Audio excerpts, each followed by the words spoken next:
RCU Hamilton, WNBC Kennet, WRBO on Studio Syracuse, and live online at WRBO.org. Well, there's a lot of news. There also can be a lot of important facts and less important details, and they all become one. And all things considered, we filter out that. 10 seconds. 10 seconds? Yeah.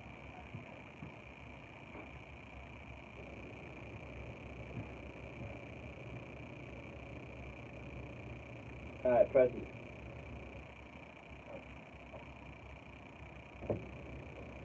How do you turn on the mic?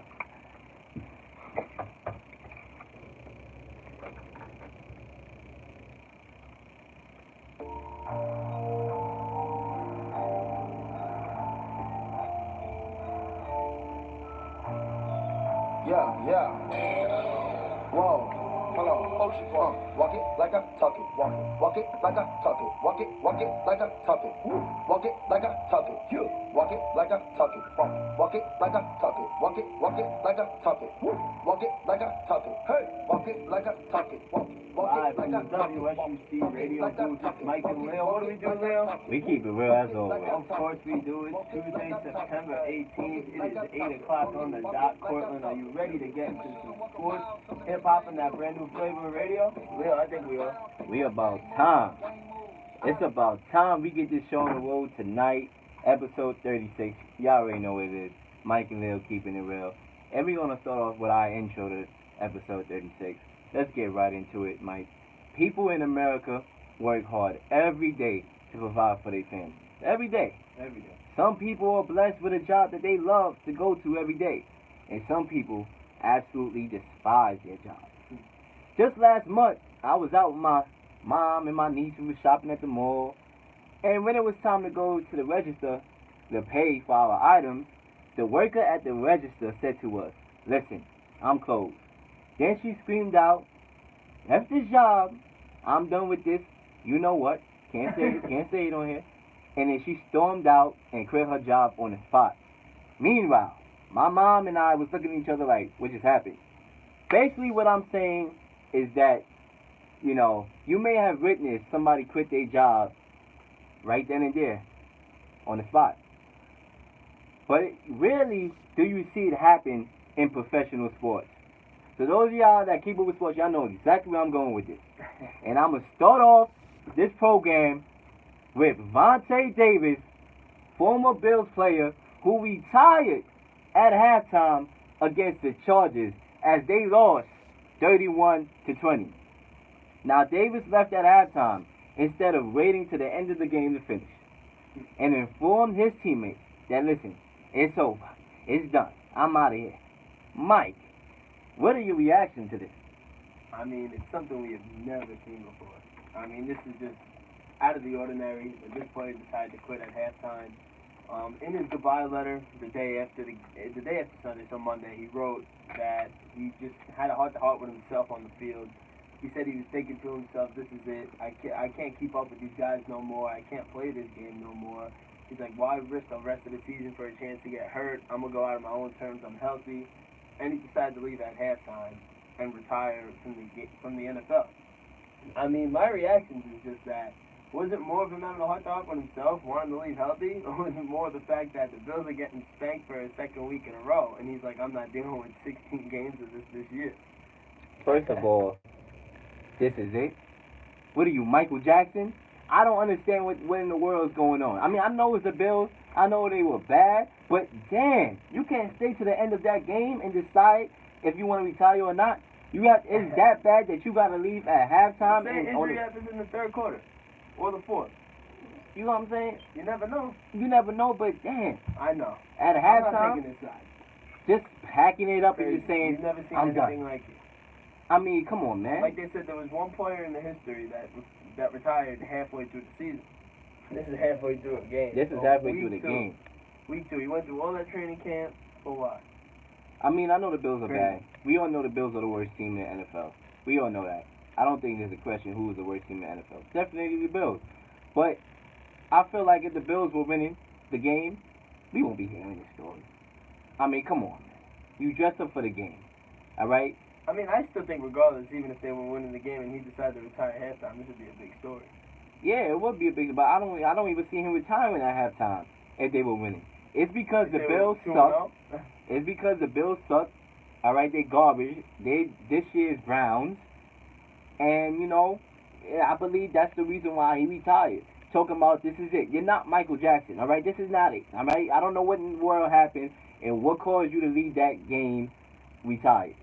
All right, I don't want to hear nothing about I'm preserving my body. I'm doing what's best for my family because you wasn't thinking about that 2 hours before you retired. You was not thinking about it. You was dressed in pads and you was out there on the football field.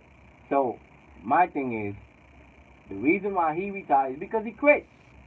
He quit. He didn't retire. He quit. He quit on his team, and he was over it. He was over it. I mean, a 30-year-old, 9 years in the league, 2-time Pro Bowler, Devontae Davis called it a quit. I mean, at the end of the day, man, there's some people that would love to get the amount of money that football players make, and there are people that are working hard labor jobs that can't say I quit. So, that's another thing I feel about people that got brand new opportunities that are, being able to provide for their family more than others. They just don't realize the grand opportunity. They forget about how hard it is to actually be in America making top level cash. And they just abuse the opportunity. Shoot, I would have took his place for him. I don't care how bad the Bills were. For me to make money, shoot, you could throw me right in there. I'll suit up. I'll probably get blasted. But at the end of the day, I'm going blasted with that cash. Got a point. But hey, man, ladies and gentlemen, don't quit, man. Don't quit. Unless they treating you wrong and they taking advantage of you, then you quit. But other than that, man, do your job. Bill Belichick, his motto, do your job. And before you quit, make sure you have a backup plan. Always. Y'all know we give y'all tips. Come on, we Mike and Leel, we keeping it real. We got y'all. But now it's time to start this show. It's approximately 8:06 on the dot, and it's time to keep it real. Rex must have had trust in him. I don't know why he comes out with comments like that. I'm not a fan of him on ESPN. Don't believe that he should have gotten that job. Call my phone. I want an explanation. You know where to find me. Look me up. All right? Mike.Leel, 90.5 FM. All right? Inbox me. I want to know why you didn't play Michael Butler. If you don't tell the public, if the public never find out, at least I know. In Atlanta, it's going to be hot, okay? Like Nelly said, it's getting hot in here. It's going to be getting hot in Atlanta because now you got Calvin Ridley, Mohamed Sanu, and Julio. You already know it's a dealio. We're more than about chasing the show. We stay true to our flow, even when we on the go. And when we drop that mic, that's the blow. So you listen to Mike and Leel keeping it real. You hear the real statements, and then you just throw on ESPN coming on. What better you want? What better you want? Ladies and gentlemen, it's time to keep it real. It's time for the Black Hole to make a big pick. The last season in Oakland before they go to Vegas. Under a new coach in John Gruden, they need to stock up that defense. That secondary let up too many big plays last year. On those little signals that the players give, it's just like our luck. Unbelievable. We get kicked while we're down, and while we're down, we get spit on. It's a joke. Been damn near 40 years, all right? It didn't take no one to build the ark that long. Look, come on, man. We need something going good for New York City, all right? Because New York is the city of all cities, and we need to be put on the map. It's about time the Knicks do something. Yes, it's about time the Knicks do something, and you never know. And you never know. We're going to get into it later on the show. The Knicks do something. Yup, it is. We're going to talk about them today because they might be able to locate some free agents come free agency 2019. Speaking of locating some, I need to locate a fan because it is hot in this station. Nelly must have walked in here. Because I'm about to burn up. I mean, I'm sweating. Sweating bullets. It's no joke out here, man. It's no joke, y'all. It's no joke. But call up the request line at 607-753-4819. Once again, 607-753-4819. We want to know how you keep it real on this Tuesday night as we get right deep into our program. And it's time to begin. Episode 36 starts right now. We're going to go right along. The Giants, the G-Men, loses to the Cowboys 20-13. Giants 4-0-2. Is the Giants season over, Mike? Keep it real with these people. Is the Giants season over? You can't say it's over after the first 2 weeks because that's a hard take. I mean, we always about hard takes on this show, but I'd have to say yes, due to the fact of the talent in the NFC. To fall behind 0-2 is tough. I mean, we've seen the Saints do it last year. I think that's a different team. I think that's a better quarterback over there in New Orleans than over in New York, and that's not my biased opinion. For 0-2, especially in the division that they're in, yes, they're still in it. Yes, they can make a run. You never know. But due to the difficulty of their schedule, due to the difficulty that they have to, the teams that they have to play, and the teams that are in the NFC, and how good you see already how it's panning out, I'd have to say I don't think the Giants are making the playoffs this year. I would think it's over. Going into the season, I didn't think they were going to be a playoff team coming out of the NFC this year. That they had a chance to maybe get a wild card spot, a second wild card spot, but I could see an 8-8, maybe a 7-9 type season, but that's if they turn things around in quickly. You see, Mike put it to y'all in a nice, orderly manner. Yes, he said it wasn't going to make it to playoffs, but he put it to y'all nice. But guess what? I'm going to cut it to you straight. Right now. They're not making the playoffs. Alright? Listen. For the longest while last season, I was saying, the Giants, you have the number 2 overall pick. What you need to do is get you a quarterback. And not mess it up. Sam Darnold was the steal of the draft. You had an opportunity to get Sam Darnold, and I say, go get Sam Darnold as your quarterback. Eli Manning is done. He only got about 2 years left, and with an offensive line as abysmal as the Giants' offensive line is, he can't do nothing. Get you Sam Darnold. Nothing against Saquon Barkley. I believe Saquon Barkley will be a star in the future. Yes, and have a great career. But at the end of the day, running backs' careers are shorter.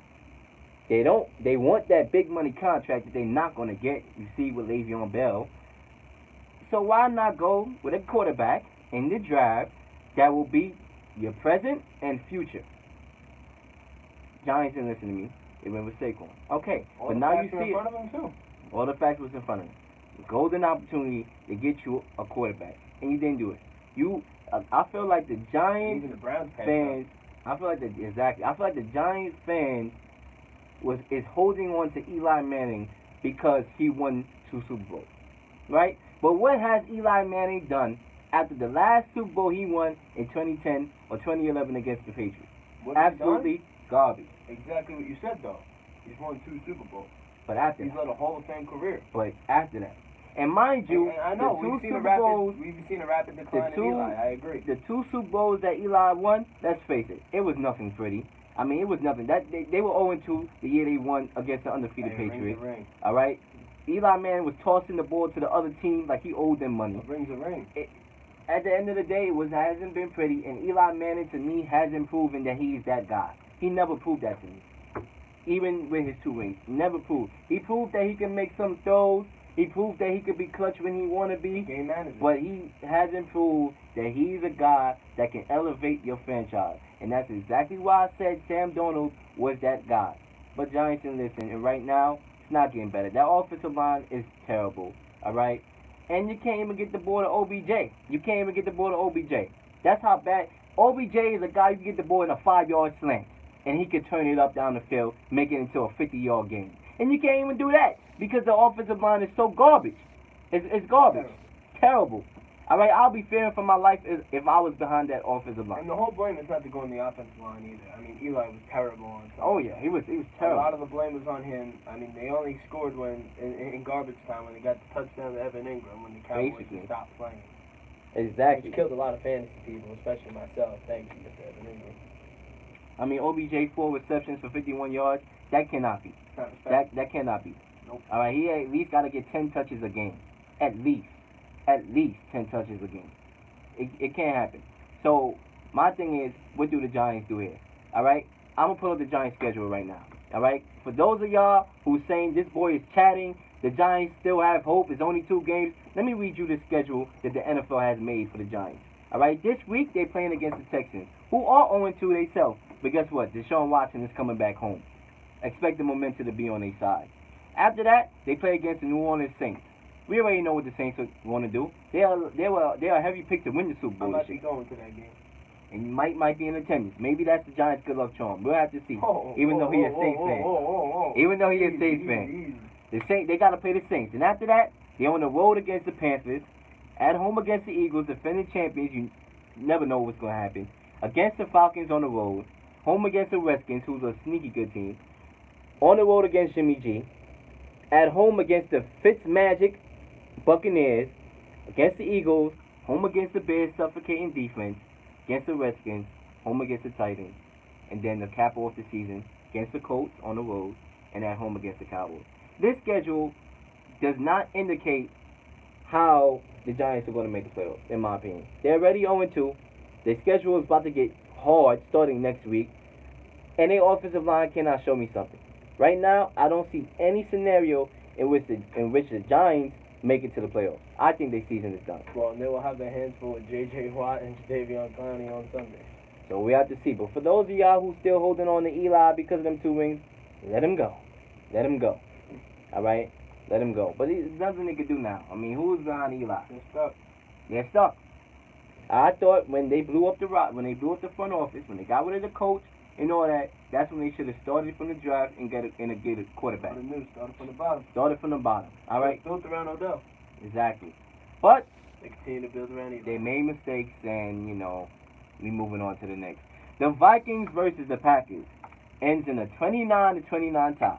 Now, this is the second straight week another game has ended in a tie. Crazy. What are your reactions to this game, Mike? And do you think the NFL should eliminate ties? Well, the tie was never really a big problem until it started happening. I mean, every year there's almost destined to be just one. Now all of a sudden we have 2 weeks straight, and I mean, right so with these teams with the Vikings and Packers. I mean, 2 teams that it's going to go to the end. The division's is up for grabs for one of them, and these games are just going to happen back and forth with them. And I mean, this game wouldn't be a tie for once for Minnesota's kicker missing a field goal. So I mean, I don't think the NFL should get rid of ties. I'm not a fan of ties, but I mean, there has to be some type of end. The fact that if they keep going on with overtime, I mean, I know eventually someone's going to score. It will take a lot. I don't know. I'm not a fan of ties. I would like for them to get rid of it, but I don't think it's going to happen. Well, before we get into the depth of this game, my reaction in regards to ties is that I don't like it. I think the NFL should do something about it. I feel like the way how college does it is pretty good. Start from the 25-yard line and see if your defense can make a play. I mean, even though football and the NFL injury is more likely to happen, I just feel like this is a better scenario. At the end of the day, when it's all said and done, these 2 teams is going to be in the running of making the playoffs and being a high seed. So that tiebreaker, it's gonna be a lot of scenarios, and that's gonna come up 100%. big. So I feel like they gotta get something done with this tie because, I mean, normally it doesn't happen. So you could argue, against what I'm saying because it really happens. I don't even believe we had a tie last season, but it has happened. I think there was one. It might have been one. I believe there's been one every season But for the past couple of years. it hasn't been. Could be wrong. I don't believe it hasn't been on this magnitude the first 2 weeks. So, Never. Never. Exactly. So, I don't know. I personally don't like the tie. I hope it doesn't continue to happen throughout the season. I would put a bet down that no more ties happen this year. And that's a solid bet. But, I mean, Well, no. obviously The way how field goal kickers are Exactly. struggling right now, I would not be surprised because it was Minnesota's rookie kicker, Daniel Carlson, who missed 3. 3, not 1. not 2. but We 3. on LeBron James. 3 Not field 1. goals. Not 2. 2 of them were in overtime. And that led to Minnesota not beating Green Bay in Green Bay, and it coming down to a tie. What a game though by these quarterbacks. 1-0-1 for both Green Bay and Minnesota. What a game from these quarterbacks. I mean, Kirk Cousins. Captain Kirk. 35 of 48, 425 yards, 4 touchdowns. Aaron Rodgers, 30 of 42, 281 yards, and 1 touchdown. I mean, this game was off the knee, right? This was probably one of the best games of that game, of week 2, if not the best. I mean, what else can you say? I believe that these 2 teams or 2 teams is going to make the playoffs. 2 Super Bowl contenders. 2 Super Bowl contenders. And it was just an excellent game. I mean, Stephon Diggs and Kirk Cousins, that's another tandem right there. Adam Thielen too. Yeah, He yeah. continues to impress. Yes, he definitely continues to impress for a fact. I like the Vikings team. They just got to get that field goal kicking issue under control. And I think they did is they cut their rookie kicker Daniel Carlson. They pick up Cowboys ex-kicker Dan Bailey, the top kicker on the market, who's been solid throughout his career. I mean, the Cowboys cut him. Maybe they've had some problems with him. I'm not sure. I don't know if he missed any in week 1. I'm drawing a blank if he did or not. But he was cut, and he's the top kicker on the market, and there they are. So that's who Minnesota's replacement is. And a lot of us, especially me, I'm going to be honest with y'all. I haven't been the most, ecstatic guy when it came to Kirk Cousins. I mean, when it was his free agency, my gosh, a lot of teams was making it seem like he was the next coming of Christ. I was on the record saying that, I just don't trust him. I just don't trust him. He's a guy that can get hot. He can make throws. But he's not a guy that's very consistent. He made some throws in that game. I mean, that touchdown where, the guy caught it under 2 defenders that set up the 2-point conversion. Oh, my gosh. You couldn't place that ball any better than the way how Captain Kirk did. I mean, 425 yards. Monster Showing game. that he's worth that money. Yeah. He's showing it so far. Hopefully he can continue to prove me wrong during the course of the season, and I'll be the first one to admit that I was wrong. But, it's only week 2. We still got a lot more football to be played, so, But hopefully, I'm rooting for the guy. I'm rooting for the guy. The Vikings have a good team. They haven't won a game. Their defense is obviously in the top 3 defense in the NFL. They got the team to win the Super Bowl. My question is Captain Kirk going to be the captain and not the guy you throw off the boat at the end of the season? And we'll be able to win his first playoff game. Exactly. But Aaron Rodgers continuing to put up numbers on one leg.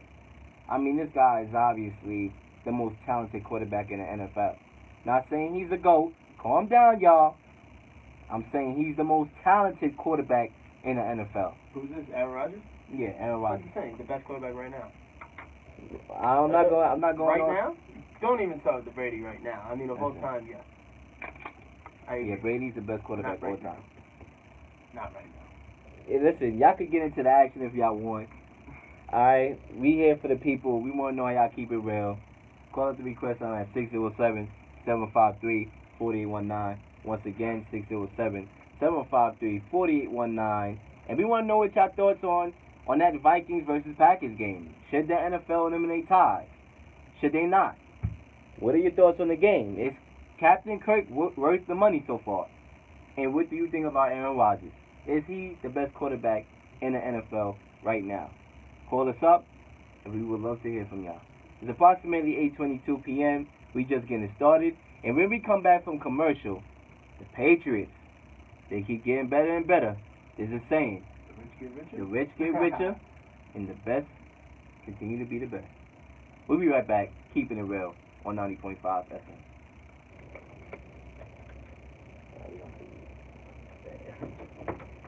It's good, bro. What's up, man? Didn't come with a fan? That thing is hot. Yeah, man. This building is always big. Did you know your child's asthma attack could be triggered by things on shower curtains, a blanket, or even a teddy bear? And there are many things in your home, in your child's classroom, you may not know about. For the latest information, call 1-800-66-NO-ATTACKS. Help prevent your child's asthma attacks and avoid the emergency room. Call toll-free 1-866-NO-ATTACKS or visit www.noattacks.org. Even one attack is too many. Brought to you by the EPA and the Ad Council. Did you know things on shower curtains, a blanket, even a teddy bear can trigger your child's asthma attack? Help prevent your child's asthma attacks and avoid the emergency room. For the latest information, call toll-free 1-866-NO-ATTACK or visit www.noattacks.org. Even one attack is one too many. Brought to you by the EPA and the Ad Council.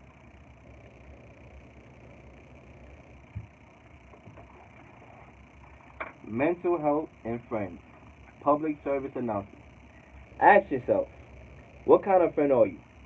Are you a work friend? Are you a friend that hangs out on weekends? Are you a chill out and watch TV type of friend? Are you that friend who shows up on moving day? Are you that kind of friend who's there for someone dealing with mental illness? Be there for them because your support will give them a much greater chance of recovery. Mental illness. What a difference a friend makes. For more information on how to support someone dealing with mental illness, go to what'sthedifference.org. Brought to you by the Department of Health and Human Services and the Ad Council.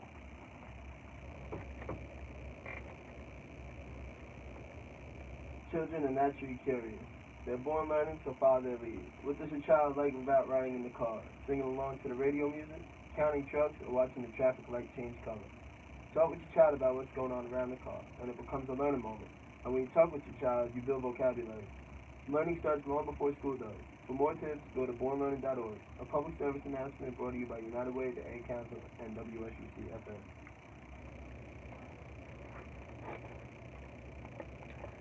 Fight global warming. The earth has a natural balance of life. Global warming is disrupting that balance. You can help fight global warming. If every family replaced 3 frequently used light bulbs with compact fluorescent light bulbs, it's like taking 3.5 million cars off the road. Find out how you can help at fightglobalwarming.com. Brought to you by the Environmental Defense and the Ad Council. Now it's time to get back into the program. Mike and Leel, keeping it real on 90.5 FM.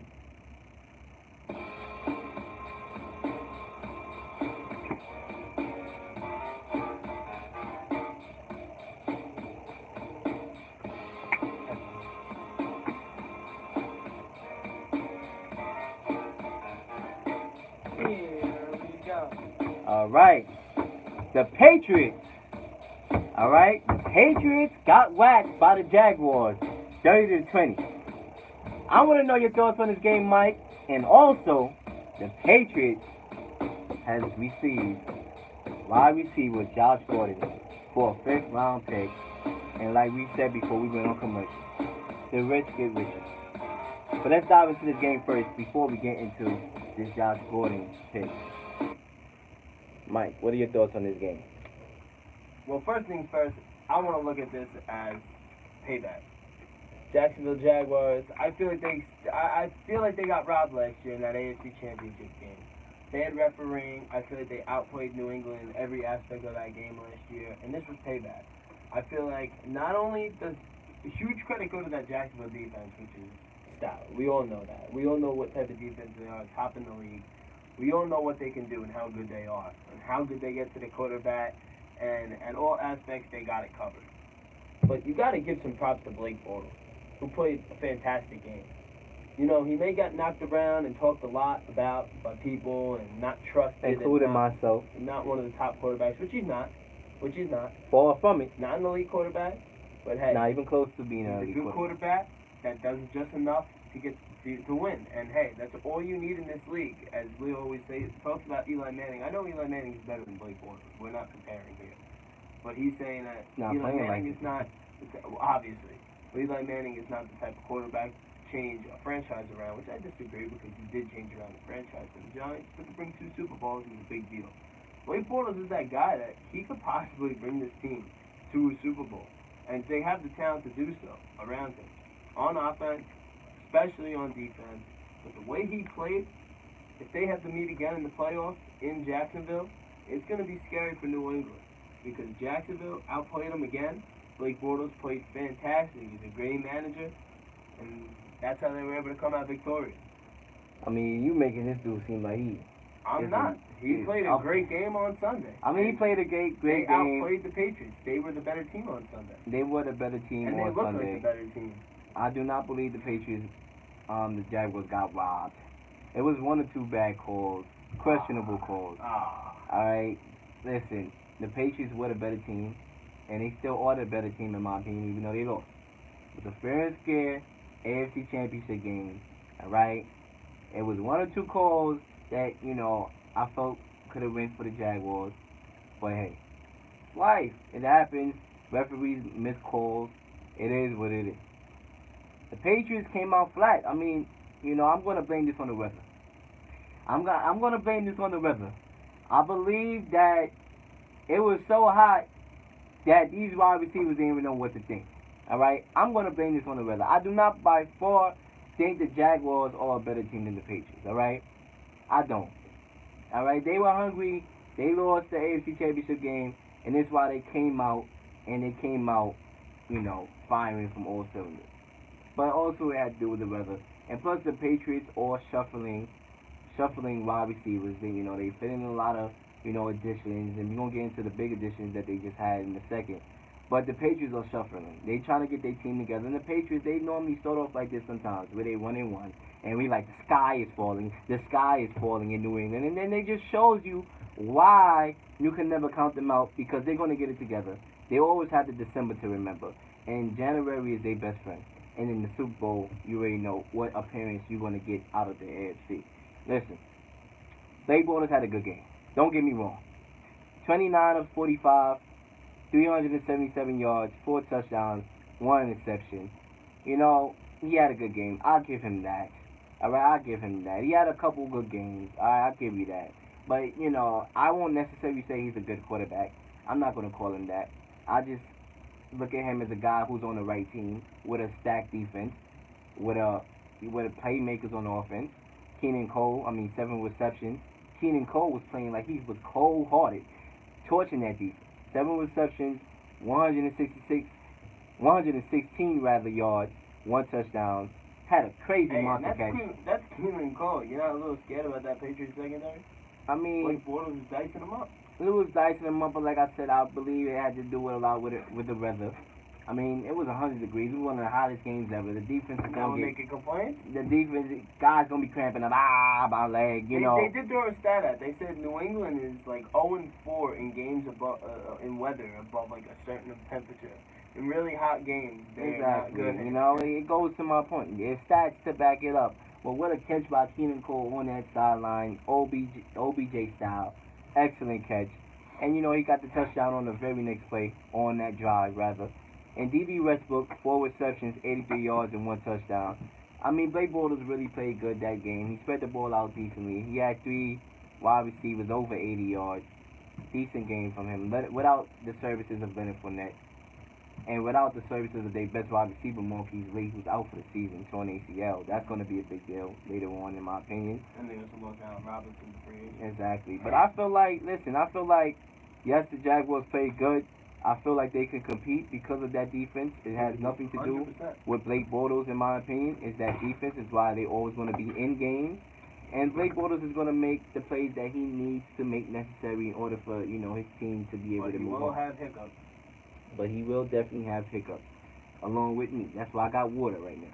But, like I said, this was a game that the Jaguars really, I believe, marked their calendar for. From training camp. I mean, from the end of that AFC Championship game. Once they found out that the Patriots were on their schedule, they marked it down. 100%. And that's why they won. They was at home. It was mad hot. And the Patriots is going to come out with another game plan. And I'm best to show you it's not going to happen this way when they play each other, if they play each other down the road in the playoffs. Bill Belichick will have a game plan because that's what Bill Belichick is. He's the mastermind. He's the coach of all coaches. He is what he is. And that's what I'm going to say. But how about the Patriots receiving and trading for Josh Gordon for a 5th round pick? I like this addition. 5th conditional round pick. Even less. This pick. I like this pick. 100%. I mean, low risk, high reward. 100%. Doesn't get better than this. Josh Gordon is a guy who can play. He could play. As long as when he's available, and that's the question, when he's available, he could easily, nobody, I saw an interesting stat, and we're getting the caller right now.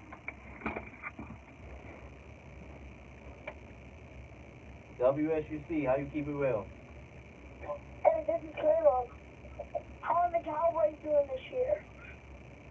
The Cowboys, I would say like this. I believe the Cowboys are are in a mixed spot because, you know, they played a good game against the Giants, but I still have questions about their wide receiving core. I believe Dak Prescott is overrated. That's my personal opinion. But you still got Ezekiel Elliott. So right now they 1-1. You know, we're gonna see during the course of the season whether or not they are able to win certain games that they gotta win the easy games first, and then we gotta see how they do, you know, in the NFC East because it starts with the conference. Who's your favorite team in the NFL?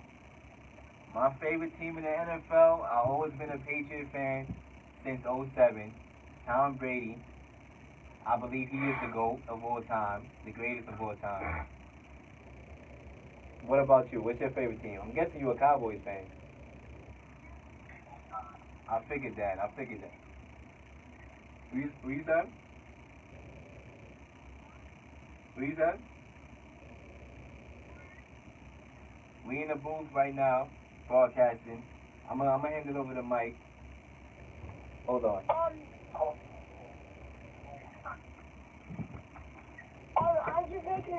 I'm making a shout out. Okay. Cortland Purple is going to be the homer. That's my team. Sounds good.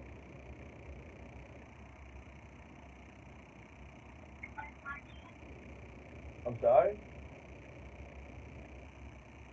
Say that one more time.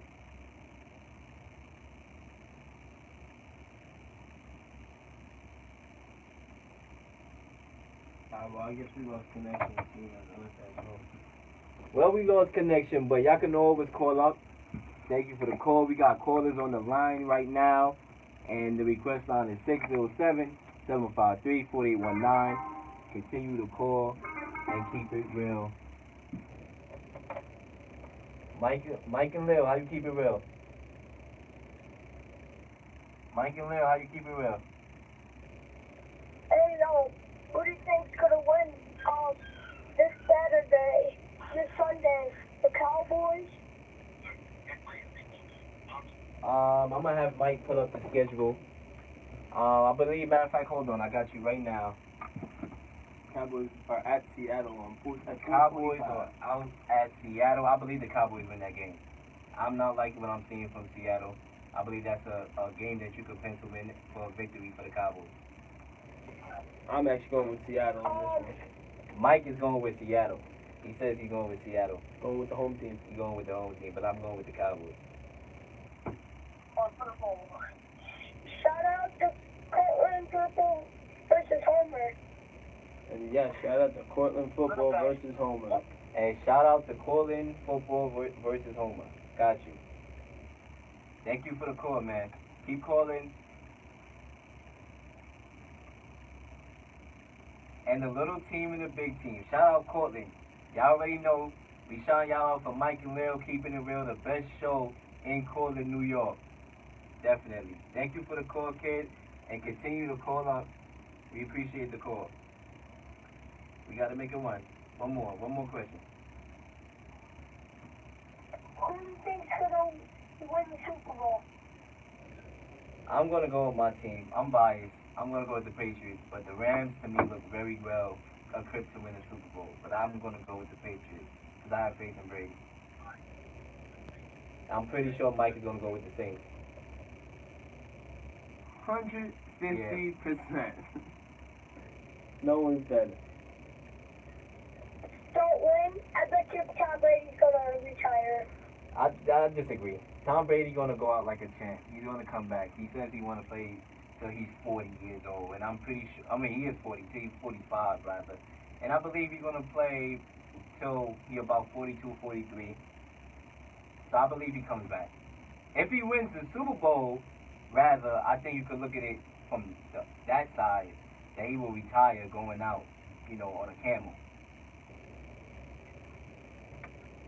Oh, A1 contractors, keep it real. Hey, A1 contractors, keep it real. You already know, A1 contractors, keep it real.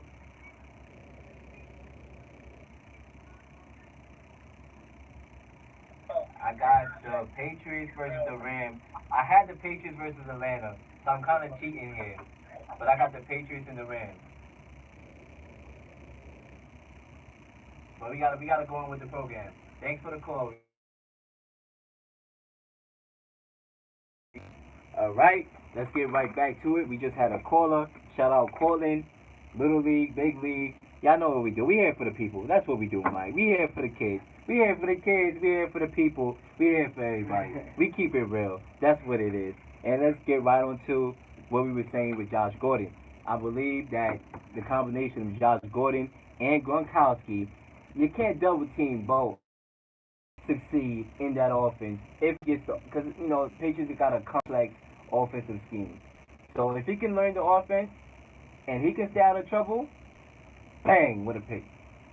Still got Edelman. We're gonna be open down the middle. 2 weeks. In 2 weeks. Right? He's gonna yup. 2 weeks. So now it's gonna be Edelman, Josh Gordon, Gronkowski, Philip Dorsett, Sony Solid. Michel, James Wright, and Tom Brady and Bill Belichick. Scary offense. Scary offense. My question is for you now, Leel. Obviously, I love this trade for the Patriots. Josh Gordon for a 5th conditional round pick. I mean, that's almost nothing.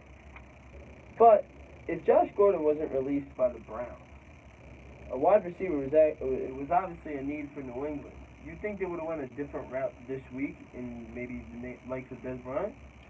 I never thought the Patriots were interested in Dez Bryant. I never thought that it came across their mind. But just the fact that Josh Gordon was available. But just the fact that Josh Gordon was available and it was a low risk, high reward type of offer. And Josh Gordon, I mean, Dez Bryant would be low risk, high reward too. But Dez Bryant is not, to me, a better receiver than Josh Gordon. Josh Gordon is crazy. I just saw a stat today that's interesting. Only Julio, Antonio Brown, and OBJ had more receiving touchdowns or receiving yards, one of the two, than Josh Gordon. He's never on a field, it seemed like. This guy, Josh Gordon, if he can stay out of trouble, he's the truth. He's up there. 100%. So, and he's still young. To me, it's a no-brainer. I wouldn't have looked at Dez Bryant. He's a lazy route runner, and you got to be able to run routes in New England because they're a fast-paced team. So I like this pick for Josh Gordon. I mean, for Josh Gordon and for the Patriots. I think it's going to work out. Me too. But moving on to the next topic. Once again, the Browns come up short. As they lose 21-18 to the Who Dat Nation. The Browns moved on from kicker Zane Gonzalez, who missed. Oh my gosh, what a debacle. He missed 4 attempts. What are you doing, kid? Which cost the Browns 8 points. 8 points in a 3-point loss. Is it Baker Mayfield time? And I'm going to start off and I'm going to say, listen, man, it has nothing to do with Baker Mayfield. To me, Tyrod Taylor has come in that offense and he gave you what you need to win. The Browns should have won against the Steelers. They should have won against the Saints. They should be legitimately 2-0 right now. Still can't find that win. And it's just so awful. It's just like, it's almost like somebody did voodoo on the Browns. There's a cloud over them. It's a cloud over that nation right now. I don't know what it is. I don't know if they lost some of that magic because LeBron James left to go to L.A. I don't know what it is. I mean, he never had the magic anyway, to be real with you. But it's unbelievable. You know, Zane Gonzalez, I don't know how does he miss these attempts. I mean, some of them were from extra points. Those were chip shots. You could do blindfolded, in my opinion. I mean, it cost them 8 points in a 3-point loss. The Saints should not have won that game. And I don't believe the Steelers should have won that game. They had perfect opportunities to win that game, and it's just like, oh, you just want to see the Browns. I'm pretty sure, Mike, you being a Saints fan that you are, just low-key, a part of you probably was like, listen, I kind of want the Browns to get the first win. But, you know. Not against us. You know, but no way. You didn't feel a little desperation in your heart for that, like a little, not a one little, bit. That's not a me. little bit. Not when it comes to my team. Nah. Right. How could mad. you be so heartless? I was mad. Come on, man. I like the Saints too. Drew Brees is my guy. But a part of me, I wanted the Browns to win this game because I'm just like, I want to see the Browns win, but not when they're playing my team. Yeah. Especially when we start the season 0-1. But if we want to get into this game, let's get into this game because as much as you could say, wow, it was 3-3 for the majority of the first half, missed kick, Saint kicker, Leel missed one 44-yarder as well in the middle of the game. If you want to say how much of a weird game and roundabout it was, I gotta give props out to not only Tyrod Taylor, but also the Saints defense. You know, if the Saints defense played well, coming back from letting up 48 points to Ryan Fitzpatrick and the red hot Buccaneers. I mean, the red hot 2-0 Buccaneers. And this Saints defense played phenomenal game. They kept the Saints in it. They kept holding the Browns to field goals, who obviously they couldn't make them. And if it wasn't for the last two drives, their defense played a phenomenal game. And a huge pick by Marcus Williams, which changed the momentum. New Orleans and Michael Thomas is the number 2 receiver in the league right now with 2 touchdowns on Sunday. I mean, the Saints got to play better football. They got to play better offense. 2 turnovers again, 2 fumbles, one by Ginn, one by Thomas, for the second week straight. They're beating themselves.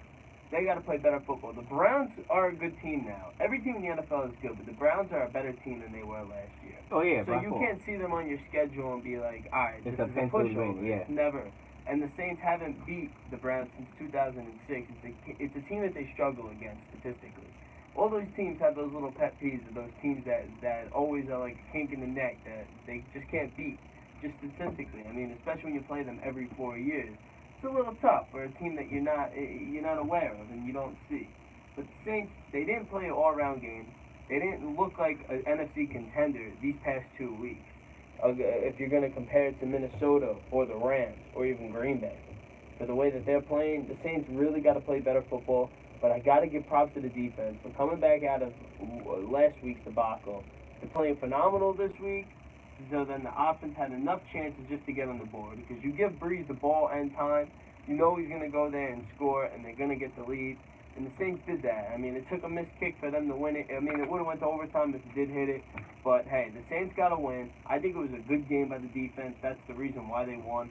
And I'm excited for Atlanta next week. Because if they could put these 2 games behind them, say they went 1-1, didn't play their best football, and they go to Atlanta next week and give out a win, squeeze out a nice win where they play a phenomenal game, click on all cylinders, good defense, good offense, then everybody forgets about those 2 games.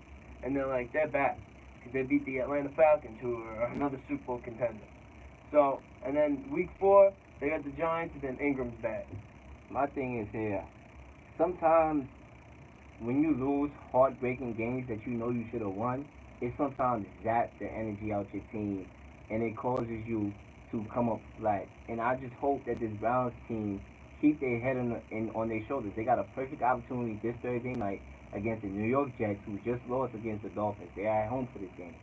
If they are able to get it together, and, you know, obviously we know about the field goal kicking situation, but that just means you got to get in the end zone as best as you can. Try to get that ball in the end zone and do not leave it to your field goal kicker to be able to win you games, because obviously it cost y'all 2 games. And what a throw from Tyrod Taylor. I mean, Baker Mayfield, come on. I mean, yes, we know Baker Mayfield is one of the best quarterbacks to come out the last drive. But Tyrod Taylor has done nothing to lose his job. 100%. And that pass on 4th down and 2 to Anthony Callaway at the end in the back of the end zone. What a throw. What a throw. What a risk. And Antonio Callaway was one of the stories in the offseason, as we all know from Hard Knocks. One of the rookies, a little bit of trouble, but I mean, he is fast. And he totally torched the Saints secondary. Ken Crowley was in a foot race, and that ball could have been put in a perfect spot. More perfect spot. And Tyrod Taylor does not deserve to lose his job. Tyrod Taylor does not deserve to lose his job, because think of it, they beat Pittsburgh, they beat New Orleans, and their kicker just lost it for them 2 weeks straight. So I don't think Hugh Jackson should be on the hot seat. I don't think Tyrod Taylor should be on the hot seat. I do not think it's Baker Mayfield time. And back to what we were talking about in the beginning of the show, how the Giants missed on Sam Darnold. They definitely I believe Cleveland did too. Because if you're going to draft a quarterback in the first round in a quarterback-heavy draft, you're going to pick number 1 overall, he should be starting. There's no doubt in my mind, if Cleveland drafted Darnold, no matter how good Tyrod is, with the camp that Darnold had, Darnold would have been the starting quarterback week 1. Just because he was the first-round pick. And the fact that Mayfield is not, it's kind of sickening. Yeah, it is. Because and I mean, I know you're not holding your head low with Tyrod Taylor. I'm not saying anything against him, but it's rough to pick a quarterback first overall out of guys that they said 2 or 3 were NFL ready. They were saying Rosen, Mayfield, and Darnold, NFL ready, and this guy couldn't win the starting job in camp. Yeah, exactly. I just don't see how you get a quarterback in a quarterback heavy draft. You have the first pick. I just don't see why you didn't go the Sam Darnold route. You go with the best quarterback in the draft and the most They set up a safest bet. I don't believe Baker Mayfield was the safest bet in that quarterback draft. I don't. I would give that to Sam Darnold, and that's what the Browns should have went with. And you go with the starting quarterback to start. You draft a number one quarterback for a reason. Baker Mayfield, he might be the future, but you know what I'm saying? You missed out on the opportunity on getting Sam Darnold, and so did the Giants. The Giants by far is the team that I'm most upset with. Because why? Everybody was saying Saquon, Saquon, Saquon. I was saying Darnold because I know sports. I know sports. All right. Don't get this comedian. Don't get this exaggeration that you get from me on this show. Like I don't know what I'm talking about. I know sports. All right. So at the end of the day, the Browns hopefully they get their first win this week against the Jets as we do our predictions later on in the show. Thursday night football. Thursday night football. We will definitely get into that. But we're gonna go on a quick commercial break, and when we come back, we got more football to talk about as it will lead us into our halftime. Mike and Lil keeping it real, and it's time for these public service announcements. All right. Your mother spends the next 10 years worrying about you every single night. Or your little brother spends 7 years without having his best friend around to play with. Or your little brother spends 5 years walking away from school by herself. When you commit a gun crime, it's not just you who pays the price. It's your entire family. Gun crimes hit home. A public service announcement brought to you by the Project Safe Neighborhoods and the Ad Council. Stay away from the guns, y'all. Stay away from the guns. Put it down. Learning on the go. Children are naturally curious. They're born learning, so follow their lead. What does your child like about riding a car? Singing along to the radio music. Counting trucks or watching the traffic light change color. And when do you talk with your child? Do you build his vocabulary? Learning starts long before school does. For tips, go to bornlearning.org. Once again, bornlearning.org. I'm going to play commercials from this because I can't. I'm going to try to find some commercials. Yeah, we can put music, honestly. Yeah, that too. Putting threes on. Alright, we'll play this.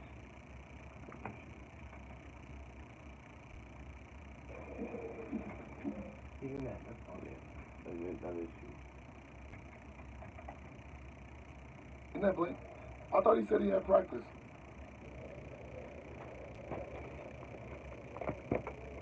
Oh, they're looking like this. Nope, now they're calling. Okay, let me see. Hey, what's up?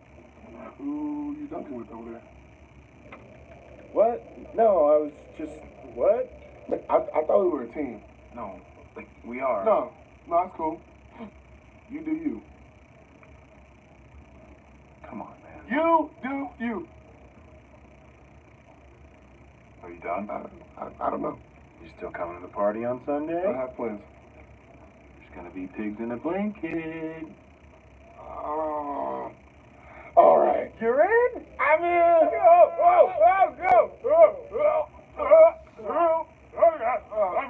I'm in.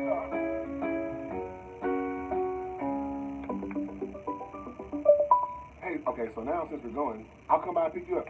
I'll just meet you there. Perfect. I'll pick you up. All right.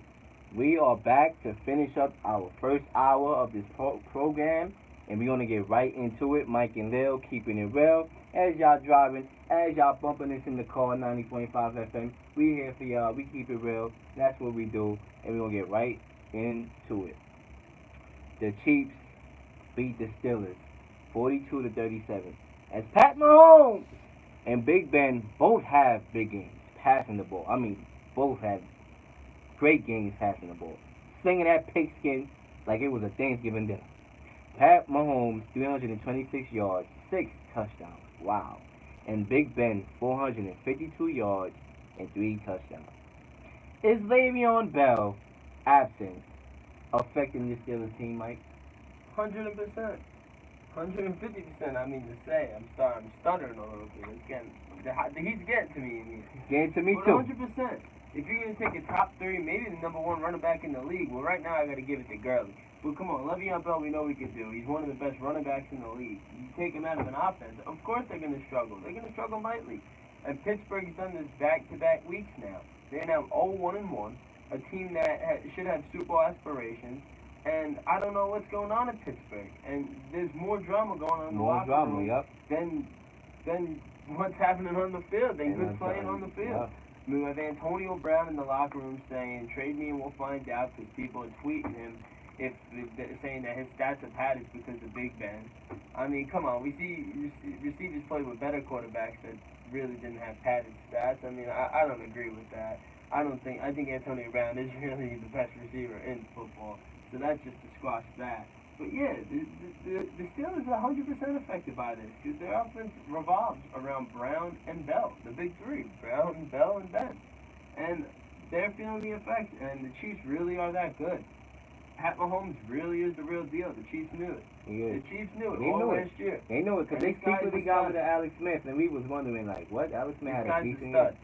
We know why. They did it the right way. They wanted to show him the ropes, let him stay behind They good said, quarterback in Alex Alex Smith. They knew they were going to contend with Smith. Yep. They did, and here we are. It's the Pat Mahomes show, and this offense that has so many weapons. Electric. Wow. Electric. Listen, last week, Friday, because we do have a Friday episode too from 6 to 8. You can hear that on WSUCFM website.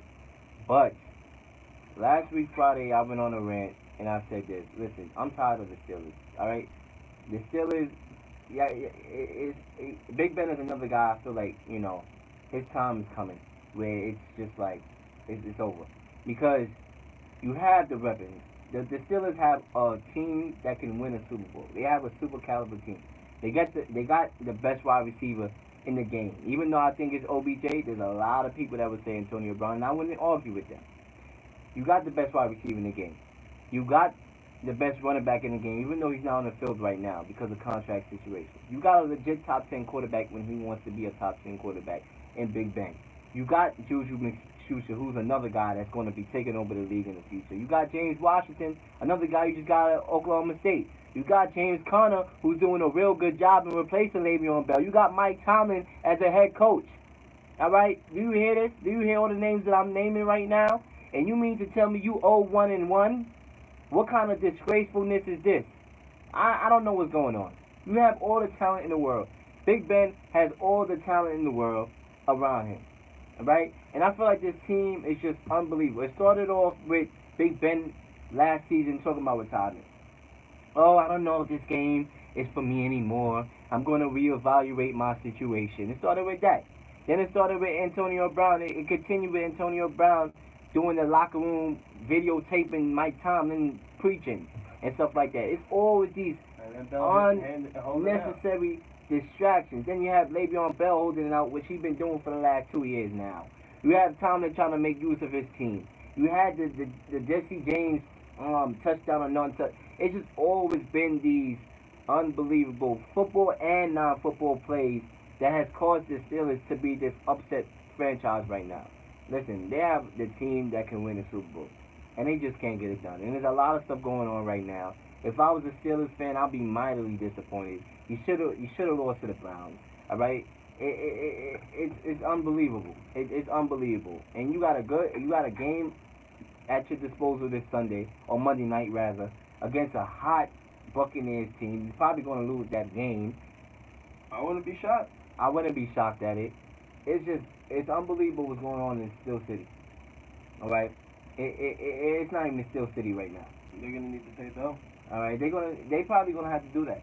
I don't believe they are. They probably gonna have to do that. Maybe that's what's keeping this franchise or dividing this franchise in the locker room. Well, the thing is that Bell is franchise tag, and I believe the date. I think it's week 5 or week 6 that he has to report by, because if he doesn't report by one of those weeks, then after that it won't count as a full season. So it just starts fresh next year. So then he'll be on the franchise again next year on the books. That's just the way it goes. So he's got to report before week 5 or week 6. Well, he got to report by week 10, I believe. No, I think it's before that. probably is. I thought it was week 10. It's But in that range, It's in that range. but he has to report before then, and he will, and he'll get paid.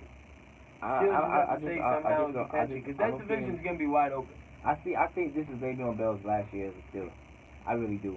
I believe I next can see season that. he's going to be in a different uniform. I definitely can see that. They don't even have him on the roster right now. It's a lot of things going on right I'll now. tell you someone that can use him, and their name is the Seattle Seahawks. Yeah, most definitely. We'll see. Maybe they could do some type of Earl Thomas type of work. We'll see. But yes, Pat Mahomes and the Chiefs is another dynamic offense. I mean, nobody in the league in history has as much touchdowns as Pat Mahomes does in 2 games. All right? He's trying to break At this records. young of an age, yeah. At this young, he's in general, he's trying to break records. He's trying to break records right now. He's trying to break Peyton Manning's 55 touchdown in the season record. I don't think he's going to do it because, you know, the weather get colder, balls get slipperier, people drop balls. You know, but it could happen. But I doubt it. But yes, Pat Mahomes definitely is a stud. I mean, Pat Mahomes, 23 of 28 in that game against the Steelers, 326 yards, 6 touchdowns. All right, and mind you, Tyreek Hill wasn't even a factor in that game, and that's supposed to be their best playmaker. He only had 5 receptions for 90 yards. All right, it was Sammy Watkins, 6 receptions, 100 yards, and it was Travis Kelce, 7 receptions, 109 yards, and 2 touchdowns. I mean, Tyreek Hill wasn't even a factor. That's scary. If your best player on the football field is not even a factor, and you putting up 42 points, and you throwing 6 touchdowns, that's scary. 100%. That's scary. But moving on. Urban Meyer is set to return to his coaching duties as Ohio State this week against Tulane plays at 3:30 Eastern. Right? He addressed the situation in an interview and says he doesn't turn his back on domestic violence. Any thoughts real quick before we go to the half on Urban Meyer? I think it's a load of BS. I just think everything is just fake. He's just putting on the front. He shouldn't have a job. He shouldn't have a job. He should be suspended this season. He shouldn't be coaching Saturday. So I'm going to say, let's go Tide. Let's go Tulane. On Saturday. I think it's a load of BS. I don't even want to talk about this story. I don't think Urban Meyer should have a job. You know what's going to happen. Ohio State's still going to have a great season under him. They're probably going to make the college football playoff. The rich get rich. Yeah, basically. I mean, hey, it is what it is. We keeping it real here. Ohio State's still going to make the playoffs. Urban Meyer's still going to have a job. So it's much to do about nothing. We don't even have to talk about it. He has a job. He should have been let go. He's not. The Ohio State more than likely going to end up in a college football playoff. They had an excellent game against TCU. They won 40-28 on prime time. And it is much to do about nothing. It's nothing we can do. It's nothing to say about it. I mean, there's nothing we can do about it. But, I mean, you know what time it is? It's juice time. It's time to get a drink because it's halftime. It's halftime. It's that time. WSUC 90.5 The Dragon. Call us up, request line 607-753-4819. Follow us on Twitter, WSUCFM. Instagram, WSUCFM, and Leel, tell me the other account. Mike.Leel, 90.5 FM. Once Definitely again, wanna call follow that that. request line 607-753-4819. Commercial break from Mike and Leel here. And 9:03 when we p.m. come back, Tuesday. we got a lot more to talk about. We had that fight on Saturday. Yup, you got to get into that when we come back from our break.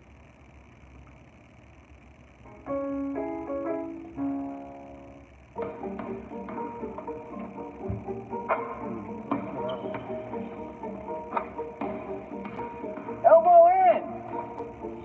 Full extension on those arms. All right, come on, push it. Bend those knees. It's all about the follow through. Push your legs. Don't shortchange it. Bend those knees. Elbow in. You gotta hang that hand. What? You gotta hang that hand, baby. You know how we do it. Ring the bell. Clang-a-lang-a-lang. Thanks. There we go. All right. Kids don't know nothing nowadays. Everyone thinks they're a coach. But to take your kids' game to the next level, you need the right coach giving the right advice. Personalized coaching and group training in over 30 sports. Coach Up. How good can you be? Count it.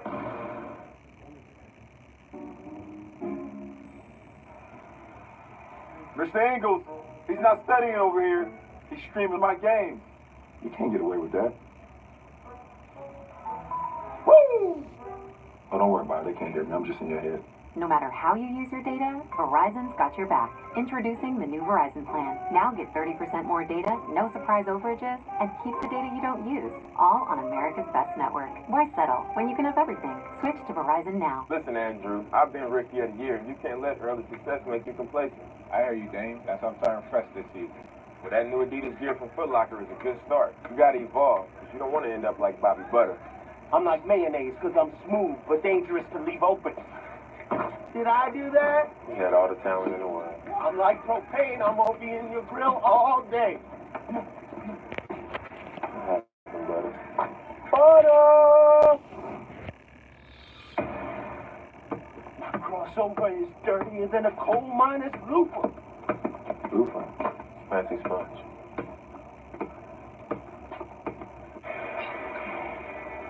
Hi, Rudy. Hey, looks like you just hit the wicked greatness at Kids Foot Locker. Never miss it. I never missed it at Foot Locker either. Check it out. I'm dropping like 40 as you in 2K. Nice. I wish I could say the same, but I'm kind of struggling playing as you right now. Where'd you get that game? In the App Store.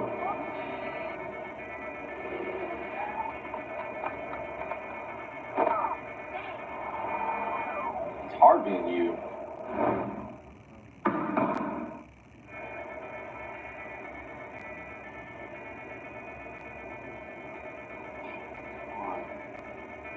Whoa, Andrew Wiggins. What's up? I went to Kids Foot Locker and got Adidas Originals gear just like yours. So all us pros walk off the court. Do you think I look like a pro? Definitely. Your mom, Andrew Wiggins, just told me I look like a pro. And since pros don't have curfews, we'll be home at about 9:30. You feel me?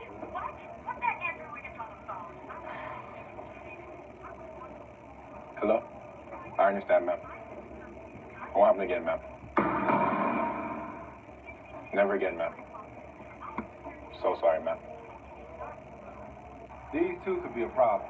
They can hit from anywhere. They're going down. We got a plan for them. State Farm knows that for every one of those moments, there's one of these. These two could be a problem. They can hit from anywhere.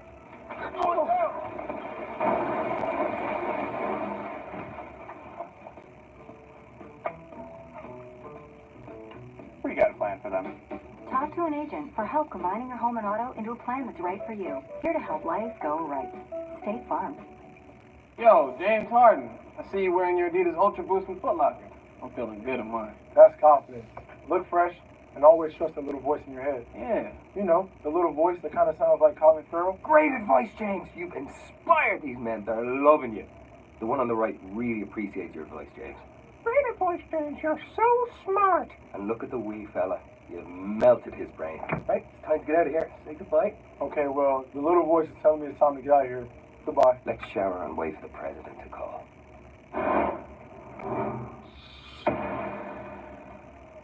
You're a good walker, James.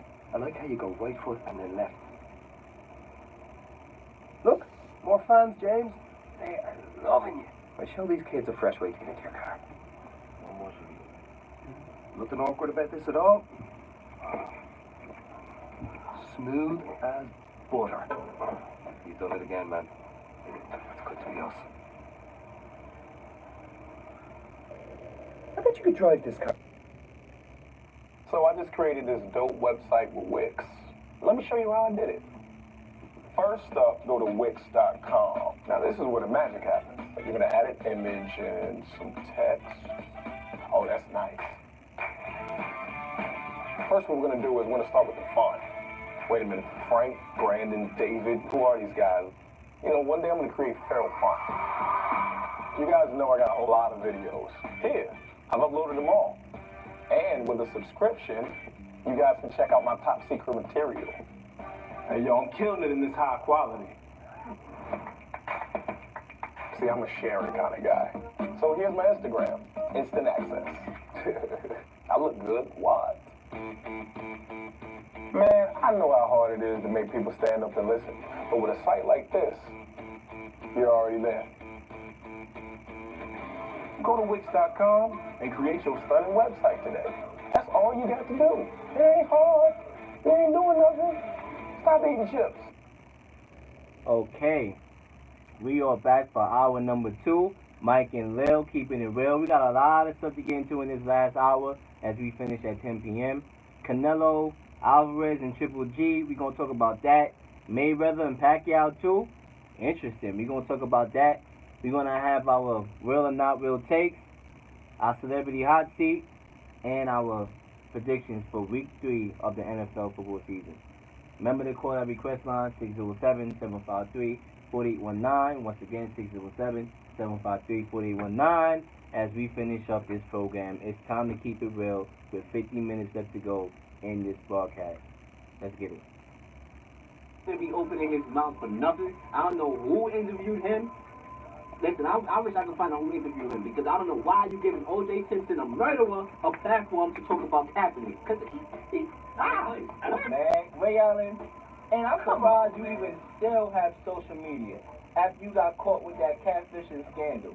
Your social media should be shut down, alright? Because you took a big L, alright? You took a big L. Right on the forehead. Right on the forehead. And that shiny forehead you got. So it's about fitting LeBron. You're bringing the best so player when in the world LeBron on your James, team. You're not going to put when LeBron James leaves, if a team is constructed to fit you, what you think is going to happen once that player, you try to massage his feet, massage his back, what you think is going to happen? Him without a super team? I'm Joe from the Park. I'd like to speak to Mike and Leel about the match. cannot sell strippers to recruits to try to get them to play for your organization. I mean, that would definitely get me in the door.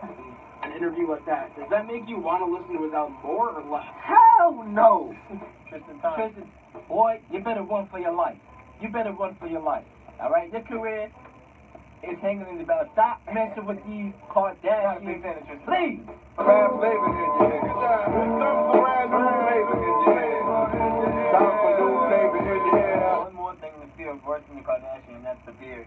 Especially when he has the ball in his hands come this time of the season. Yup. James Harden's a hard man to stop. Alright, we are back for hour number 2, and let's get right to it.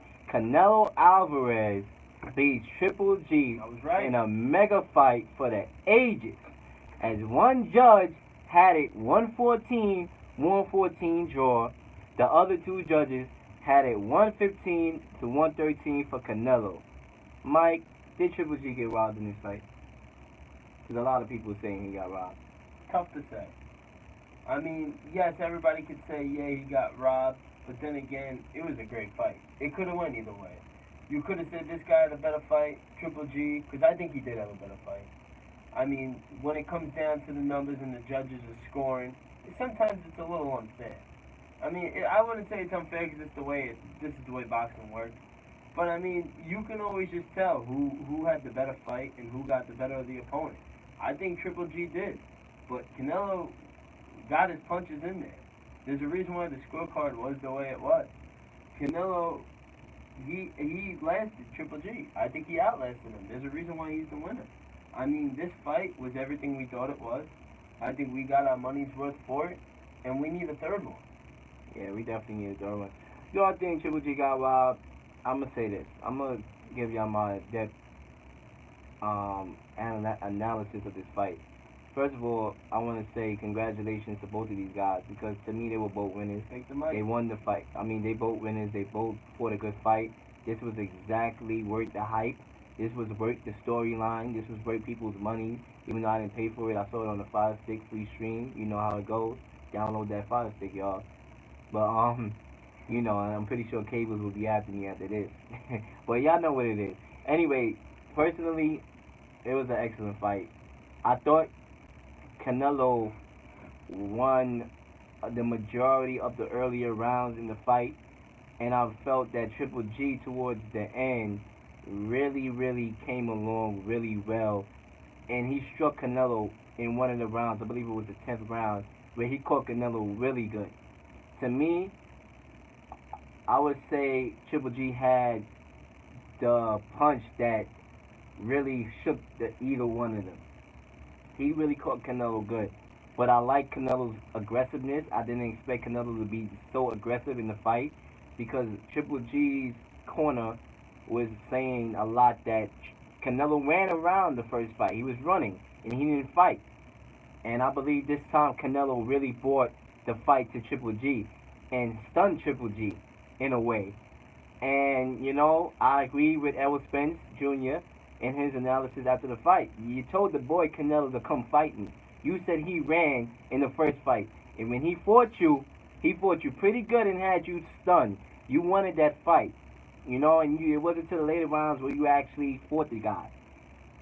Overall, when I watched the fight, I watched it with two other people. I asked both of them.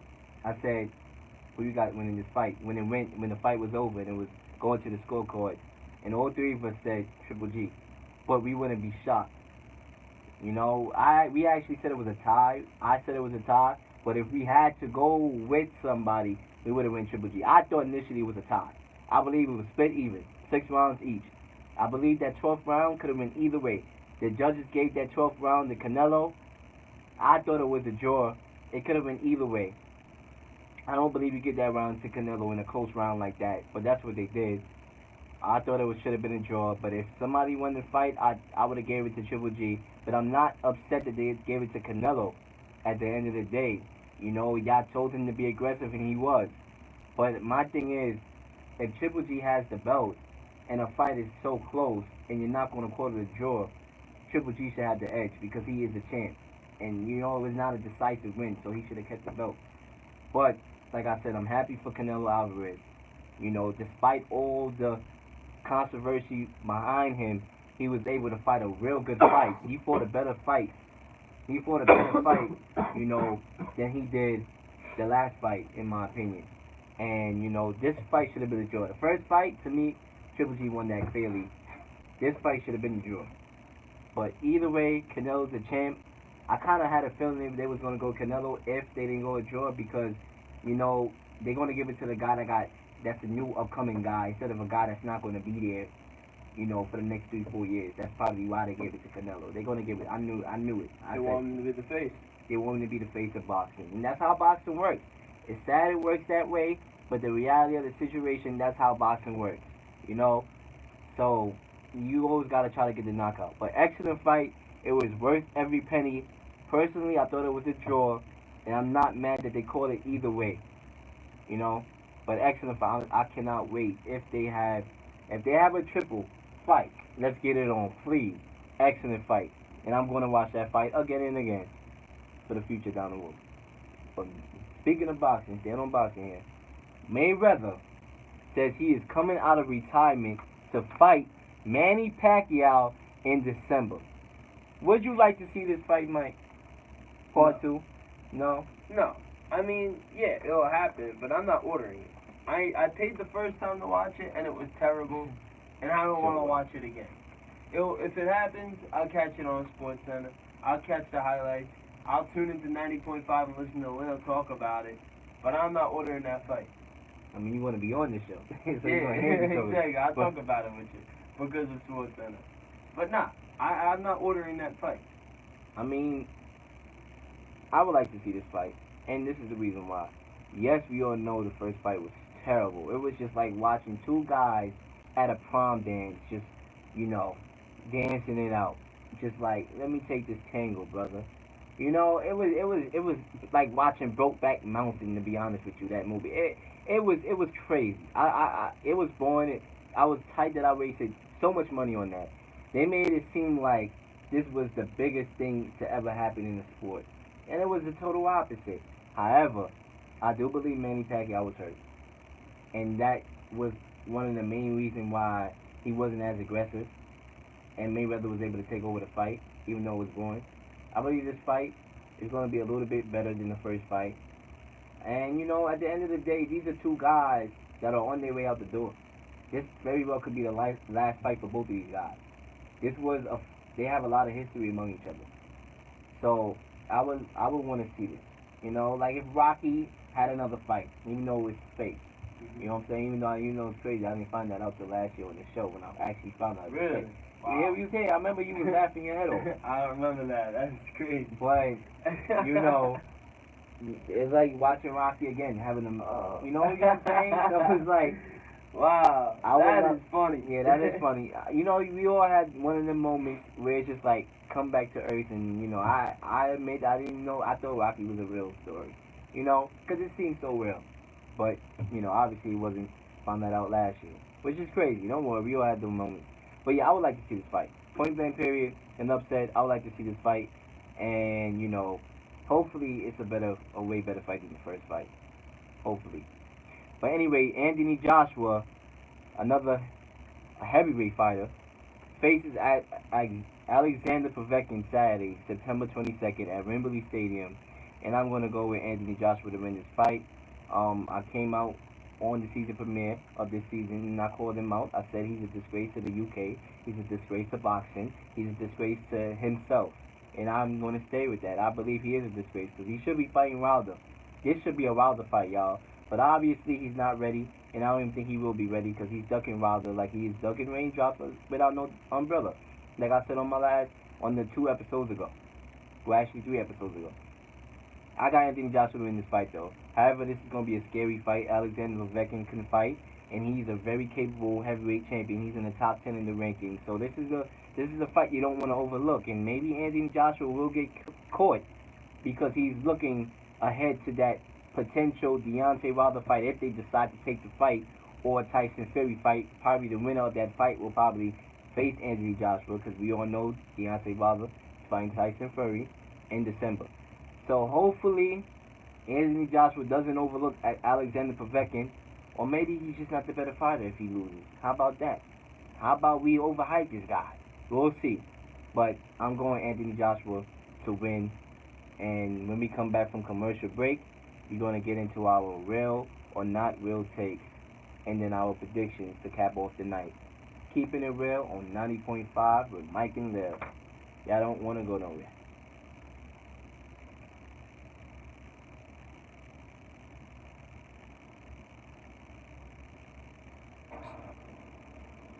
With the new Go90 app on Verizon, NBA fans can watch highlights to get deep inside the game, all without using data.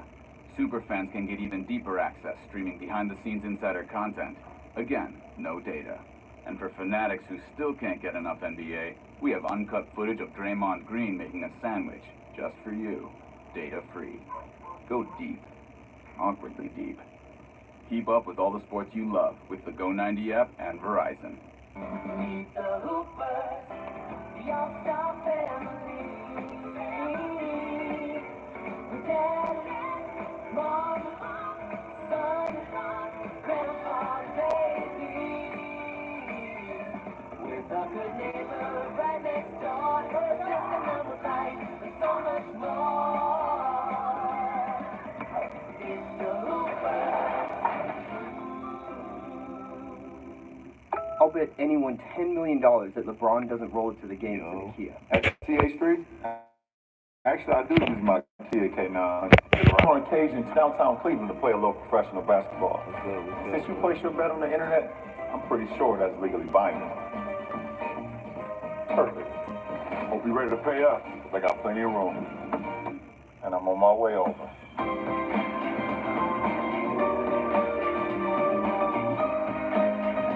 Draymond Green, looking fresh in that Foot Locker gear, young fella. Thank you, sir. With all those MVPs on your team, you gotta find a way to stand out. Trust me, I know. You play? You don't recognize me? Yo, Horace Grant. See? He's right, you know. Actually, I'm okay for right now. Draymond, would you care for something? I don't work here. I'm Michelle Williams. Of Destiny's Child. Oh. Hey, you think you can introduce me to...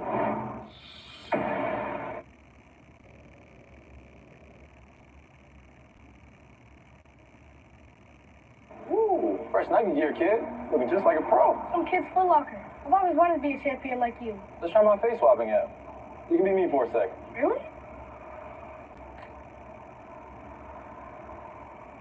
Yeah. I'm not sure about this. Let's swap back. Whoops. Alright, thanks for the body. Have a nice life. Unbelievable.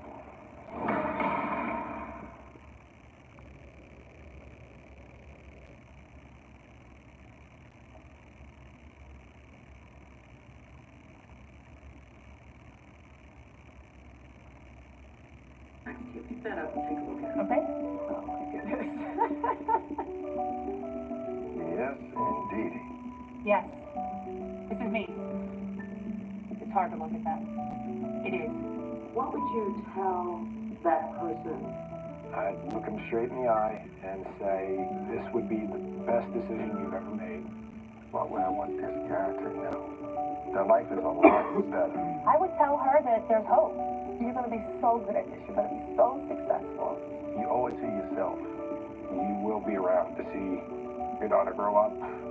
It will free you in ways that you don't even realize you need to be freed. You deserve to be happy. Be the change that you want to be.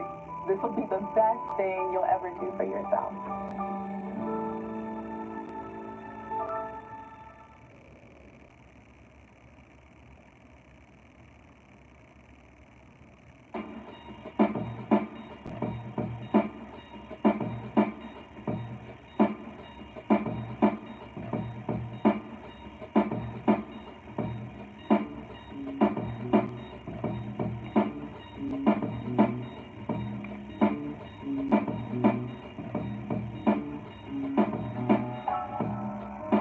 Yes, sir. We are back from commercial. Mike and Leel keeping it real here on 90.5 FM, and you know that's that powerful Nas, New York State of Mind. That's definitely in my top 5 hip-hop songs of all time. And don't forget, we got a special coming up after these real or not real takes, discussing our top hip-hop songs of all time. So you don't want to miss that out. But it's time to get into our real or not real takes. As you know, we'll read you a statement, like around 7, and then we're going to decide whether or not these are real or not real statements, as if we agree or we disagree. So let's start it right now. Ryan Fitzpatrick's outfit to the press conference after the win against the Eagles solidifies his win over the team. I'm going to go with real. I believe that Ryan Fitzpatrick has won the team over. The same outfit that he wore, which was actually from Deshaun Jackson, was the same guy who tweeted, "You keep the hot man in the game."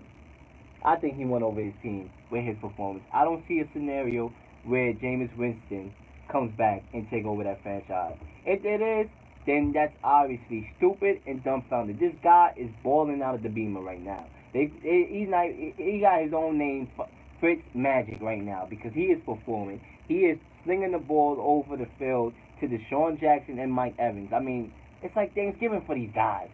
Real. A lot of weapons on that offense. A lot of weapons. Deshaun Jackson leading the league in receiving right now, and it's all because of Ryan Fitzpatrick making so many plays, shredding the Saints D, shredding the Eagles D, and yes, he did win over this team. Jameis Winston comes back after week 4, and I don't think he's going to be able to take this team back over. In other news with Jameis Winston, he was sued today by his Uber driver. Upon his week 5 return, we have yet to know. I do not think that he should be the starter. I think Ryan Fitzpatrick has won this team over. You see the fact that he's joking around with his teammates now, showing up with Deshaun Jackson's outfit to the press conference. Yep. It's just veteran leadership, having fun. Real. Number 2, KD. You know what? No, I'm not even going to say his name like that because I'm disappointed in what I'm hearing right now. So you know what? No KD. KD says he would join Rams. Is KD being for real or is he trolling? And I'm gonna go with not real. He's trolling. Obviously, he's not gonna join the Rams. But bigger news on KD coming out today, and this is why I'm upset because I'm hearing that a source is saying that KD is gonna end up in LA. And I'm not liking what I'm hearing. I'm not liking that because, unfortunately, to be real with you, there's a player named LeBron James that's over there already. And I don't know what kind of super team, what kind of Avengers they trying to make over there in LA. And I'm not liking it. The NBA is already messed up with super teams. I said it in the show, and I'm going to say it again, and I don't care what nobody got to say.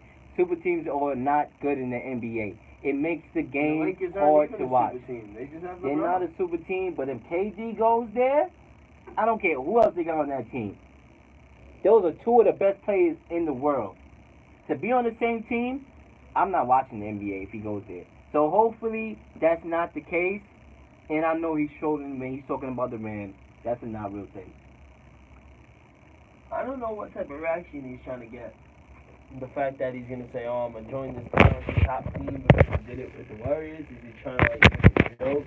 I don't know what he's trying to do. Or he's just going to say, giving him props to the Rams. Obviously, he's not serious about joining them, but I don't know. He's just a guy that always likes to be in the media, always likes to claim the attention. Not a fan of KD ever since the move. So even if he does join the Rams, maybe he'll get hurt on the field. I mean, I gave him some leave back, even with that move to Golden State. You know, I gave him some leave back, even though I know that you can't make that move. But if he goes to LA, I ain't giving him nothing. I'm not. All his championship rings should be vacated.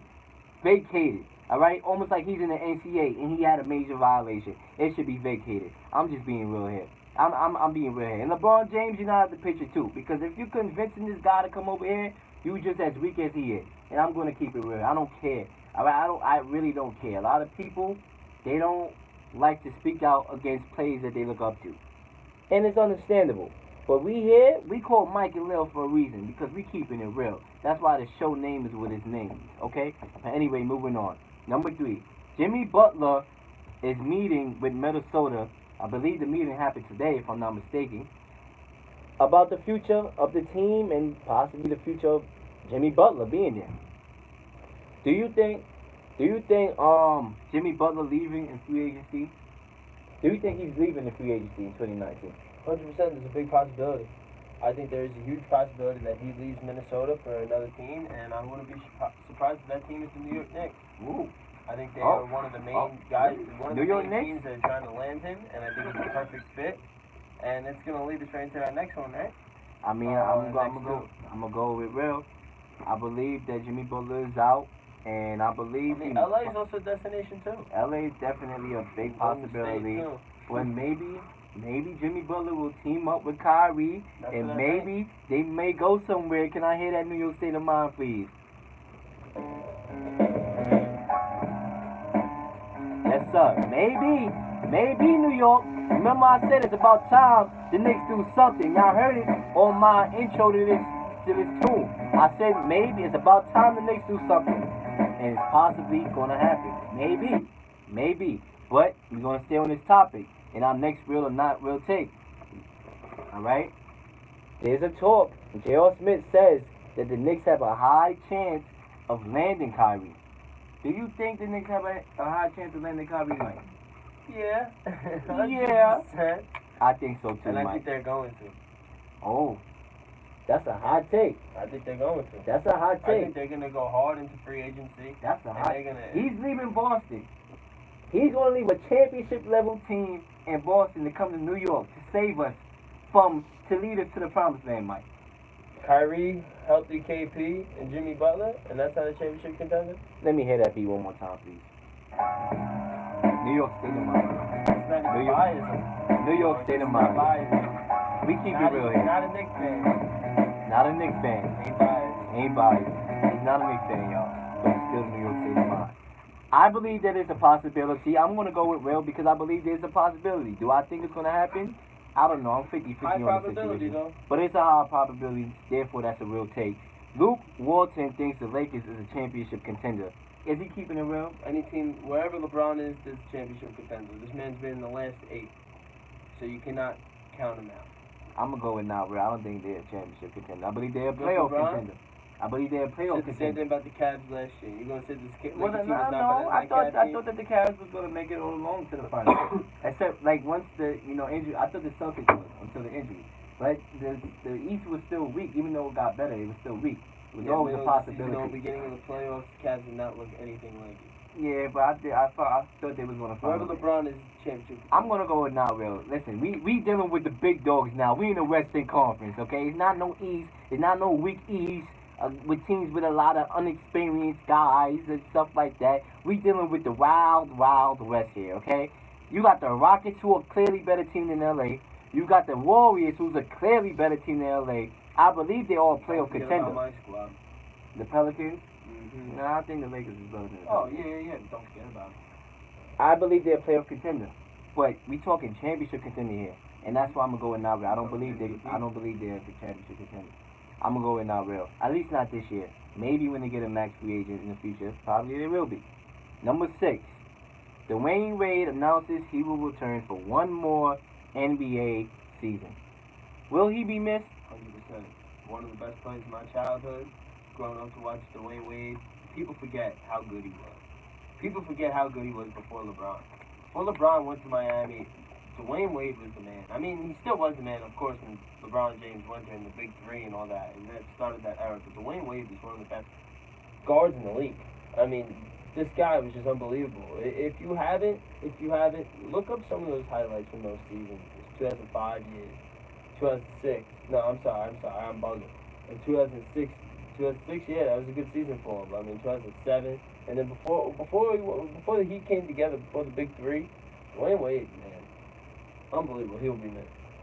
Great career. Definitely gonna go with real, and definitely a great career from Dwayne Wade.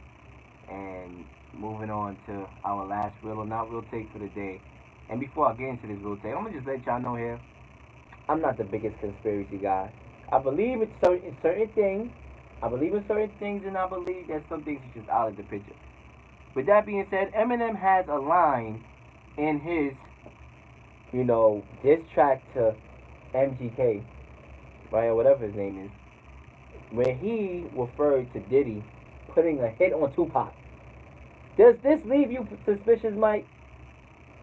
Well, I'd like to correct myself before Dwayne Wade drafted in 2003, so I'm not bugging. I mean, I'm getting old. Yeah. So I'm just checking my Getting old, years. I mean, this guy's in the league. But, I mean, it's not the first time we're hearing it with Eminem. I mean, not with Eminem, but with Diddy. It's not the first time that we're hearing it. So, Diddy? I don't know what to believe into. I don't know if I'm sipping the tea, but, it does leave you suspicious. Yeah, I mean, it does leave me, 100%. it definitely leaves me suspicious. It's I not mean, the first time we're hearing this. Personally, I have my theories, and I don't know if I'm ready to bring that out onto this program right now, because that's not what we're doing right now. But I do believe it's a high possibility that what he's saying has some truth to it. And that's all I'm going to say, because I'm not trying to get my show put off air tonight, because we're having a good show so far. So, moving on. Now it's time for our hip-hop songs of all time, our 6 through 10. Obviously, if you listen to the show in the premiere, the season premiere, we ranked our top 5 hip-hop songs because everybody was doing it. We had a lot of audiences, a lot of platforms doing that, so we liked the idea of it, so we did it. Our top 5 hip-hop songs of all time. And, now it's time for 6 through 10. We thought we might as well go 6 through 10, so it's about that time. And, Mike, do you want me to go first? You want me to just run off my 5? Yeah, go ahead. I don't have them in any order like I did the top 5. Don't have them in any order. Obviously, everybody's going to have a different list. I mean, there's no right or wrong. There's no right or wrong. This is our personal favorite. If I really wanted to be personal, I mean, there'd definitely be about 2 Drake songs in this top 10, but I'm not going to go that route right now. But if I'm going to give you the top 5, well, 6 through 10, not in order, I got Nothing But a G Thing, which was not in my top 5. Forgot About Dre, Dr. Dre and Eminem. Juicy, Biggie Smalls. X Factor, Lauryn Hill, and that New York State of Mind. Wow. I personally got New York State of Mind in my top 5. But, like I said, this is a list where anybody could have anything. I mean, hip-hop been around for so long, and there was so much songs that have been flooded through the airwaves, that have been pumped through the radio, that we listened to in the car while we was on our vacation down south or somewhere, that we listened to while we was on a plane in our headphones. Listen, this is a personal list, so we want to know what y'all think. What are your top songs of all time? 6 through 10, 1 through 5 if possible. It doesn't matter. Call up that request line. We had callers on the show earlier today. 607-753-4819. Once again, 607-753-4819. We want to know your top 10 hip-hop songs of all time, and I'm going to go ahead and release mine. At number 10, and I have them ranked, y'all. I actually have them ranked. At number 10, I'm going to have You're All I Need, Mary J. Blige, and Method Man. That is one of my favorite songs of all time, and I believe that it's definitely a good song. Number 9, I'm going to go with Juicy. How can I leave Juicy out of my top 10? One of the most motivational songs ever. Alright, literally. Like, this song will motivate you to do anything that you want to do and accomplish anything you want to accomplish in life. Even when the odds are against you, even when you're struggling and when you're down. Number 8, I gotta go with Cream, Wu-Tang Clan, Dollar Bill, y'all. Definitely gotta go with that song. That's another motivation song too, by the way, too. Number 7, you have X Factor. right? Mm-hmm. In your top 10. Top 10. My top Is 5. that your highest rated Lauryn Hill song? No, I have that thing in my top 5. You have that thing in your top 5. So you got 2 Lauryn Hill songs in your top 10. Yeah, you can't keep her out. Yeah, you definitely can't keep her out. Personally, I believe that thing is definitely one of her best songs. But my highest rated Lauryn Hill song It's the one with Nas. Yeah, that. But my solo highest rated Lauryn Hill song, which is number 7 on my list, is Lost One. I believe that's my favorite Lauryn Hill solo song. Right there. I mean, I didn't even know it was a diss track until I found out that it was actually a diss track to one of her Fuji members. And what's the guy name that she was messing with? You know, Wyclef Jean. Exactly. Excellent song. Excellent song. That's one of my top favorite Lauryn Hill songs. That's ranked number 7 on my list. And like Mike said, you cannot keep Lauryn Hill out your top 10. Our icon, hip hop legend. To me, the best female artist ever, in my opinion. Lauryn Hill, Lost One's number 7. Number 6, I'm gonna go with Song Cry, Jay-Z. I believe that's my favorite Jay-Z song of all time. And, once again, I'm going to go through this list. You're All I Need, number 10. Number 9, Juicy. Number 8, Cream. Wu-Tang Clan, number 7. Lost Ones, Lauryn Hill. Number 6, Song Card from Jay-Z. And I actually have my top 5 that I released during the premiere. This time, I have them ranked. And I'm going to go with number 5. Mind Playing Tricks on Me is number 5 for me. Ghetto Boys. Mind Playing Tricks on Me. Number 4, I'm going to go with Flavor in Your Ear. Craig Mack, that's the theme song for this show. Definitely put Bad Boy label on the map right there. Number 3, I'm gonna go with If I Rule the World, number 3. I'm gonna go with I'm gonna go with If I Rule the World, Nas Lauryn Hill, number 3. Number 2, I got New York State of Mind, Nas. Always gotta have Nas in here. And number 1, my best hip hop song of all time is going to be Children's Story, Slick Rick. I mean, the storytelling in that song is beyond me. Honestly, beyond me. Really beyond me. But anyway, it's approximately 9:42 on this Tuesday night. So once again, call up the request line at 607-753-4819. Once again, 607-753-4819. And we're going to go in a quick commercial break. A very quick commercial break. And when we come back, we have our predictions. NFL season, week 3. You don't want to miss it. Keep it real, y'all.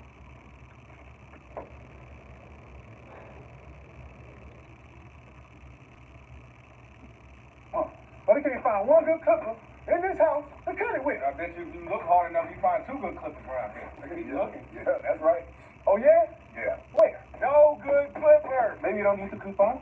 Okay, you just saved a bunch of money with State Farm by combining your home and auto insurance. You know what? It is a good deal. So is saving $2 off these Mile High nuggets. Oh, I love nuggets.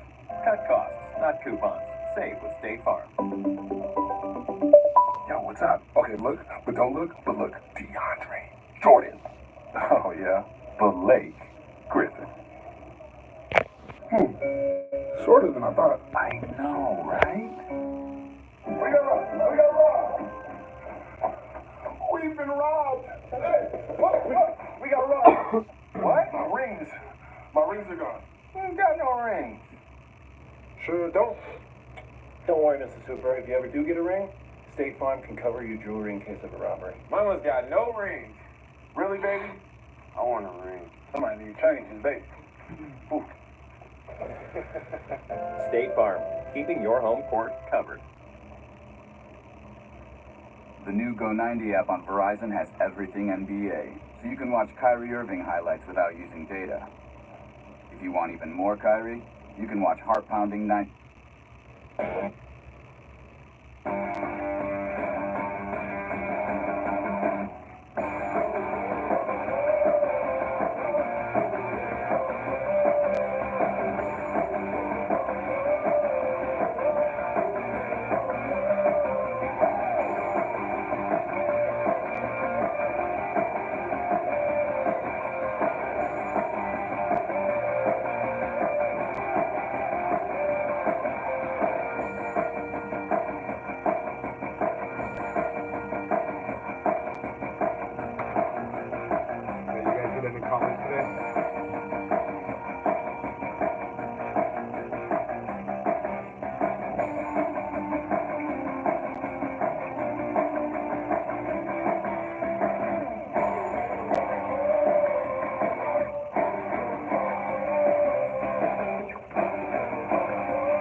data free.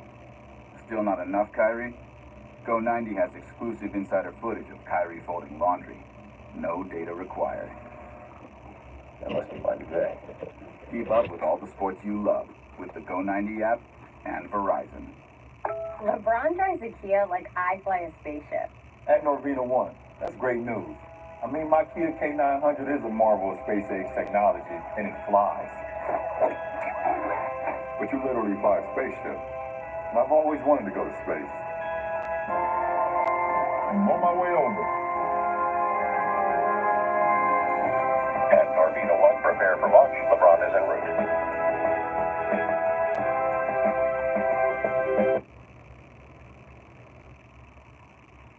Public service announcement. If you have fallen behind your mortgage, we can help. Call 1-800-995-HOPE for real help and guidance. Brought to you by the Neighbors Works and the Ad Council. Every year, 1 million families face losing their homes to foreclosure. If you're falling behind your mortgage, we can help. Call 1-800-995-HOPE for real help and guidance. Brought to you by the Neighborhood Works and the Ad Council. And this brings us right back to Mike and Leel to cap off this show. It's approximately 9:47, and it's time to get into our predictions for Week 3 of the NFL football season. And once again, that request line is 607-753-4819. Once again, 607-753-4819. We want to know how y'all keep it real on this Tuesday night as we are getting ready to close our program. So, Mike, both of us are 11-12 to start the year with our predictions so far. We are not at evenly, Mike. I mean, I had a good Week 1. I got most of the picks right, but Week 2, I didn't do so good, and you did way better than I did. Now that I'm at 11-12 apiece, it's time to get right to it, starting with Thursday night, the Jets at the Cleveland Browns, 8:20 on the NFL Network. Who you got, Mike? I want to lean towards the Browns and give them that first win, but I got to go with the Jets. I think the Jets are a better team. I think Sam Darnold is the better quarterback. I think he needs a bounce-back start from last week, Sundays, I should say, not even last week. From Sunday's game against Miami, I'm going with the Jets in a close game. This is a 50-50 game, in my opinion. When I first looked at the schedule last season, I said the Jets automatically. But the Cleveland Browns are a better team than they were last year. They should be 2-0 right now, obviously. I'm going to think that Cleveland gets his first win on a primetime game on Thursday. This is a 50-50 game. The Jets are a good team, but I'm going to go with the Browns to finally get a win. I got the Browns. New Orleans Saints, Who Dat Nation, against Atlanta, 1 o'clock in an NFC South showdown. Who you got, Mike? Not a biased opinion. I believe that this is a payback game because last year they played on Thursday Night Football, the Saints and the Falcons, and the Saints lost in a close game at the end when Breeze threw a pick in the end zone and the Falcons won. This was in Atlanta. And then they bounced back 2 weeks later and beat them in New Orleans. We need to go to Atlanta. I'm going with New Orleans Saints, of course. Going to Atlanta, get a big win in that NFC South. I think this is another 50-50 game. I'm definitely will be watching this game the most out of all of them because I believe that this is going to be one of the best games out of all of them. Listen, the Saints, to me, they started off a little bit slower than expected. I do believe eventually they're going to take off and be that team that a lot of people picked to go to the Super Bowl. But I also picked Atlanta to go to the Super Bowl before the season started. Kind of want to back off that pick a little bit, but I'm going to stick with Atlanta to win this game at home. I'm going with the Falcons. The San Francisco 49ers at the Kansas City Chiefs, 1 o'clock. I'm going to go with Kansas City to win this game. So far, I'm loving what I'm seeing from Pat Mahomes, and I believe that, they had a good game without Tyreek Hill being a factor in the last game, and he's the best player on the field. I'm going with Kansas City at home. I'm excited to watch this. We got a good amount of good games this Sunday, but Jimmy G versus Pat Mahomes, I'm excited for it. I'm going with the home team, the Chiefs, as well. Then we got the 0-2 Oakland Raiders going to the 2-0 first place in the AFC East, Miami Dolphins. I think that ship is going to sail real quick. I say John Gruden and his Oakland Raiders get their first win of the season this Sunday. I'm going to agree with you. I got Oakland Raiders on the road against a decent Miami team now. 2-0. Ryan Tannehill. I think that they will get this figured out. I'm going to go with the Oakland Raiders. Matter of fact, I'm going to back off that pick. I just had to change of heart in the last 2 seconds. I'm not trusting them right now. I don't believe that they're going to go on the road and get this win. I'm going to go with the Dolphins, y'all. I'm going to go with the Dolphins. Go 3-0. The Buffalo Bills, the horrendous Buffalo Bills, against the Minnesota Vikings. Listen, you already know I'm going Minnesota. To me, this is no question. Yeah, I'm going to Minnesota too. No question, this is going to be the hot pick of the week for Survival Pool.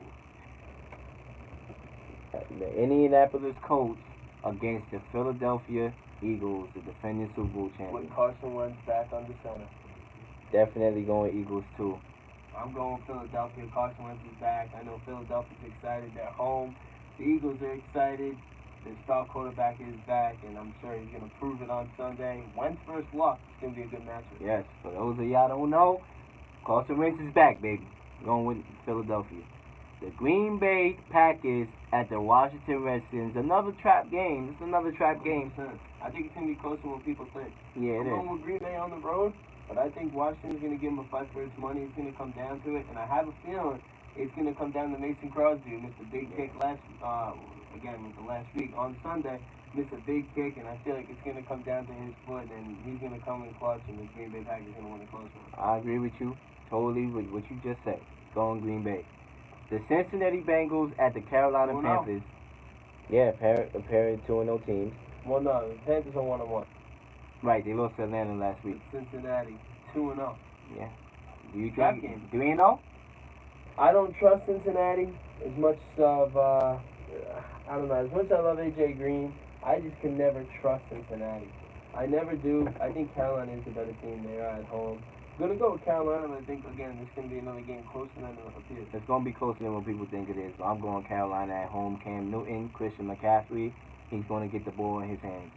Tennessee Titans at the Jacksonville Jaguars. This is another 50-50 game, in my opinion.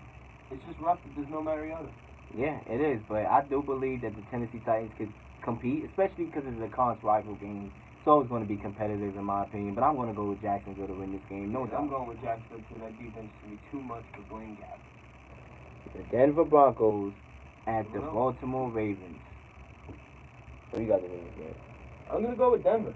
I'm actually going to go with Denver on the road against a good Baltimore team, and I'm taking them to go 3-0. I agree with you. I'm going to go with Denver. Case Keenum is playing ball. He's playing ball. 100%. Playing ball out there in the Miles City. I'm going with Denver to win that game, too. The New York Giants at the Houston Texans, 1 o'clock. The Giants need this game. Boy, do they need this game. And so does Houston, too. They both need it. They both pair in 0-2 teams. I believe the Giants need it more because their schedule is horrendous, but they both need it. Deshaun Watson coming back home. They 0-2. I'm going to go with the Houston Texans to win this game. Y'all, we had a big take on the Giants early in the program. Y'all know how I feel about that team. I'm going with Houston to win this game. This is game much needed by both sides, but I'm actually going with the upset in this. I'm actually going with the Giants. I believe they're going to be able to get their first win of the season this week. Wow, we'll see. We'll see. It's a pick'em game. It's a pick'em game. Los Angeles, the pair of Los Angeles teams. For the first time. For the first time. Who wins the battle of Los Angeles, Mike? Got to go with the best team in football right now, the Los Angeles Rams. I agree with you. I think this is a close game. Don't overlook this game. Don't overlook this game. The best team in football right now, and it's going to be hard to stop. I believe the Los Angeles Chargers have an excellent chance of winning this game more than people think they do, but I'm going to go with the best team in football, in my opinion, Los Angeles Rams. The Chicago Bears, the new-look Chicago Bears, against the Arizona Cardinals. I believe the Bills are the worst team in the NFL, but Arizona's right along with them because they don't have Josh Rosen out there. It's about time to put him out there. I'm going with Chicago. They're starting them this week. Oh, so. But yeah, so this new-look Chicago defense, this defense is scary with Khalil Mack. So what they did to Seattle. I'm going with Chicago on the road. Dallas at Seattle to cap off your 4:25 p.m. games. I believe this is going to be a good game. I'm going with the Cowboys to win this game on the road. Yeah, like I said before the other call, I'm going with the home team with Seattle. And to back off what I was saying, I was thinking of Josh Allen with last week's start for the Bills, so I'm not sure if Rosen will be starting for Arizona. I get the Joshes confused still to this day, even though the draft happened months ago. Still getting confused with the Joshes, but yeah, Rosen should be out there. But the Dallas at Seattle, I'm going with Seattle, the home team. Sunday Night Football. New England Patriots at Detroit Lions. I'm going with the Patriots. You already know. No Yeah, question. I'm going with New England in this. Detroit's really struggling. Matt Stafford finally had a good game last week, shaking off that week 1 debacle. But yeah, I'm going with New England in this. To cap off Week 3, Monday Night Football, Pittsburgh Steelers, the struggling Pittsburgh Steelers, against the unstruggling Tampa Bay Buccaneers. Listen, I think this is going to be a 50-50 game. The Steelers need this game. But I'm buying into that Fitz magic theory. I'm gonna go with Tampa Bay to win a close game by 3 points or field goal to win this game or something like that. I'm going with Tampa Bay to win this game. I am buying into Tampa Bay. I am buying into them that they are pretty good. I know Ryan Fitzpatrick what he can do. I think once the lights are on Monday night against a good Pittsburgh Steelers team, he might come to a little bit of form with a few plays that might come back to bite them. I'm going with Pittsburgh in a really close one. So that's it, y'all. This caps off episode 36 of Mike and Leel Keeping It Real. And we'll be back next week. Our Friday show is canceled this week because I have to broadcast a game. So, but normally we on Tuesdays from 8 to 10 and Fridays from 6 to 8. Can't wait for Sunday. And can't wait for Sunday. Yeah. We'll be back next week to give y'all our reactions of Week 3 NFL football season. And it's time to get up out of here. Chris Williams is next to bring y'all home with some music to cap off this night. We out of here. What happened? No.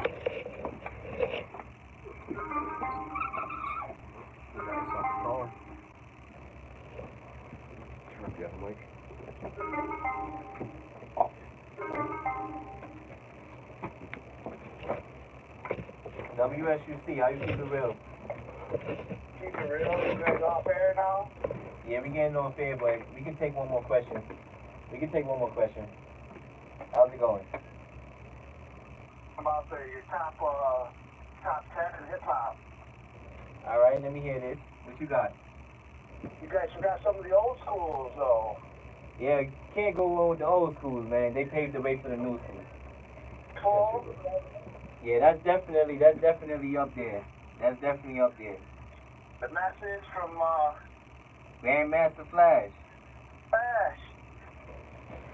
The bridge. Yup. A lot of those songs definitely capable of being up there. Eric B and Joaquin Pay the Fool is definitely climbing. Like, it's really like my first 2 out. That should have been in the top 10. Yeah, it was trying to call you Caleb called you earlier, playing football. Yup. We love the kids. Jay, I just you guys doing a good job. Alright, thank you. I appreciate it, and I appreciate the calls. We'll be back on next Tuesday, same time, 8 to 10, and we also on Fridays from 6 to 8, but not this Friday. So we'll be back Tuesday. Alright, thank you for the call.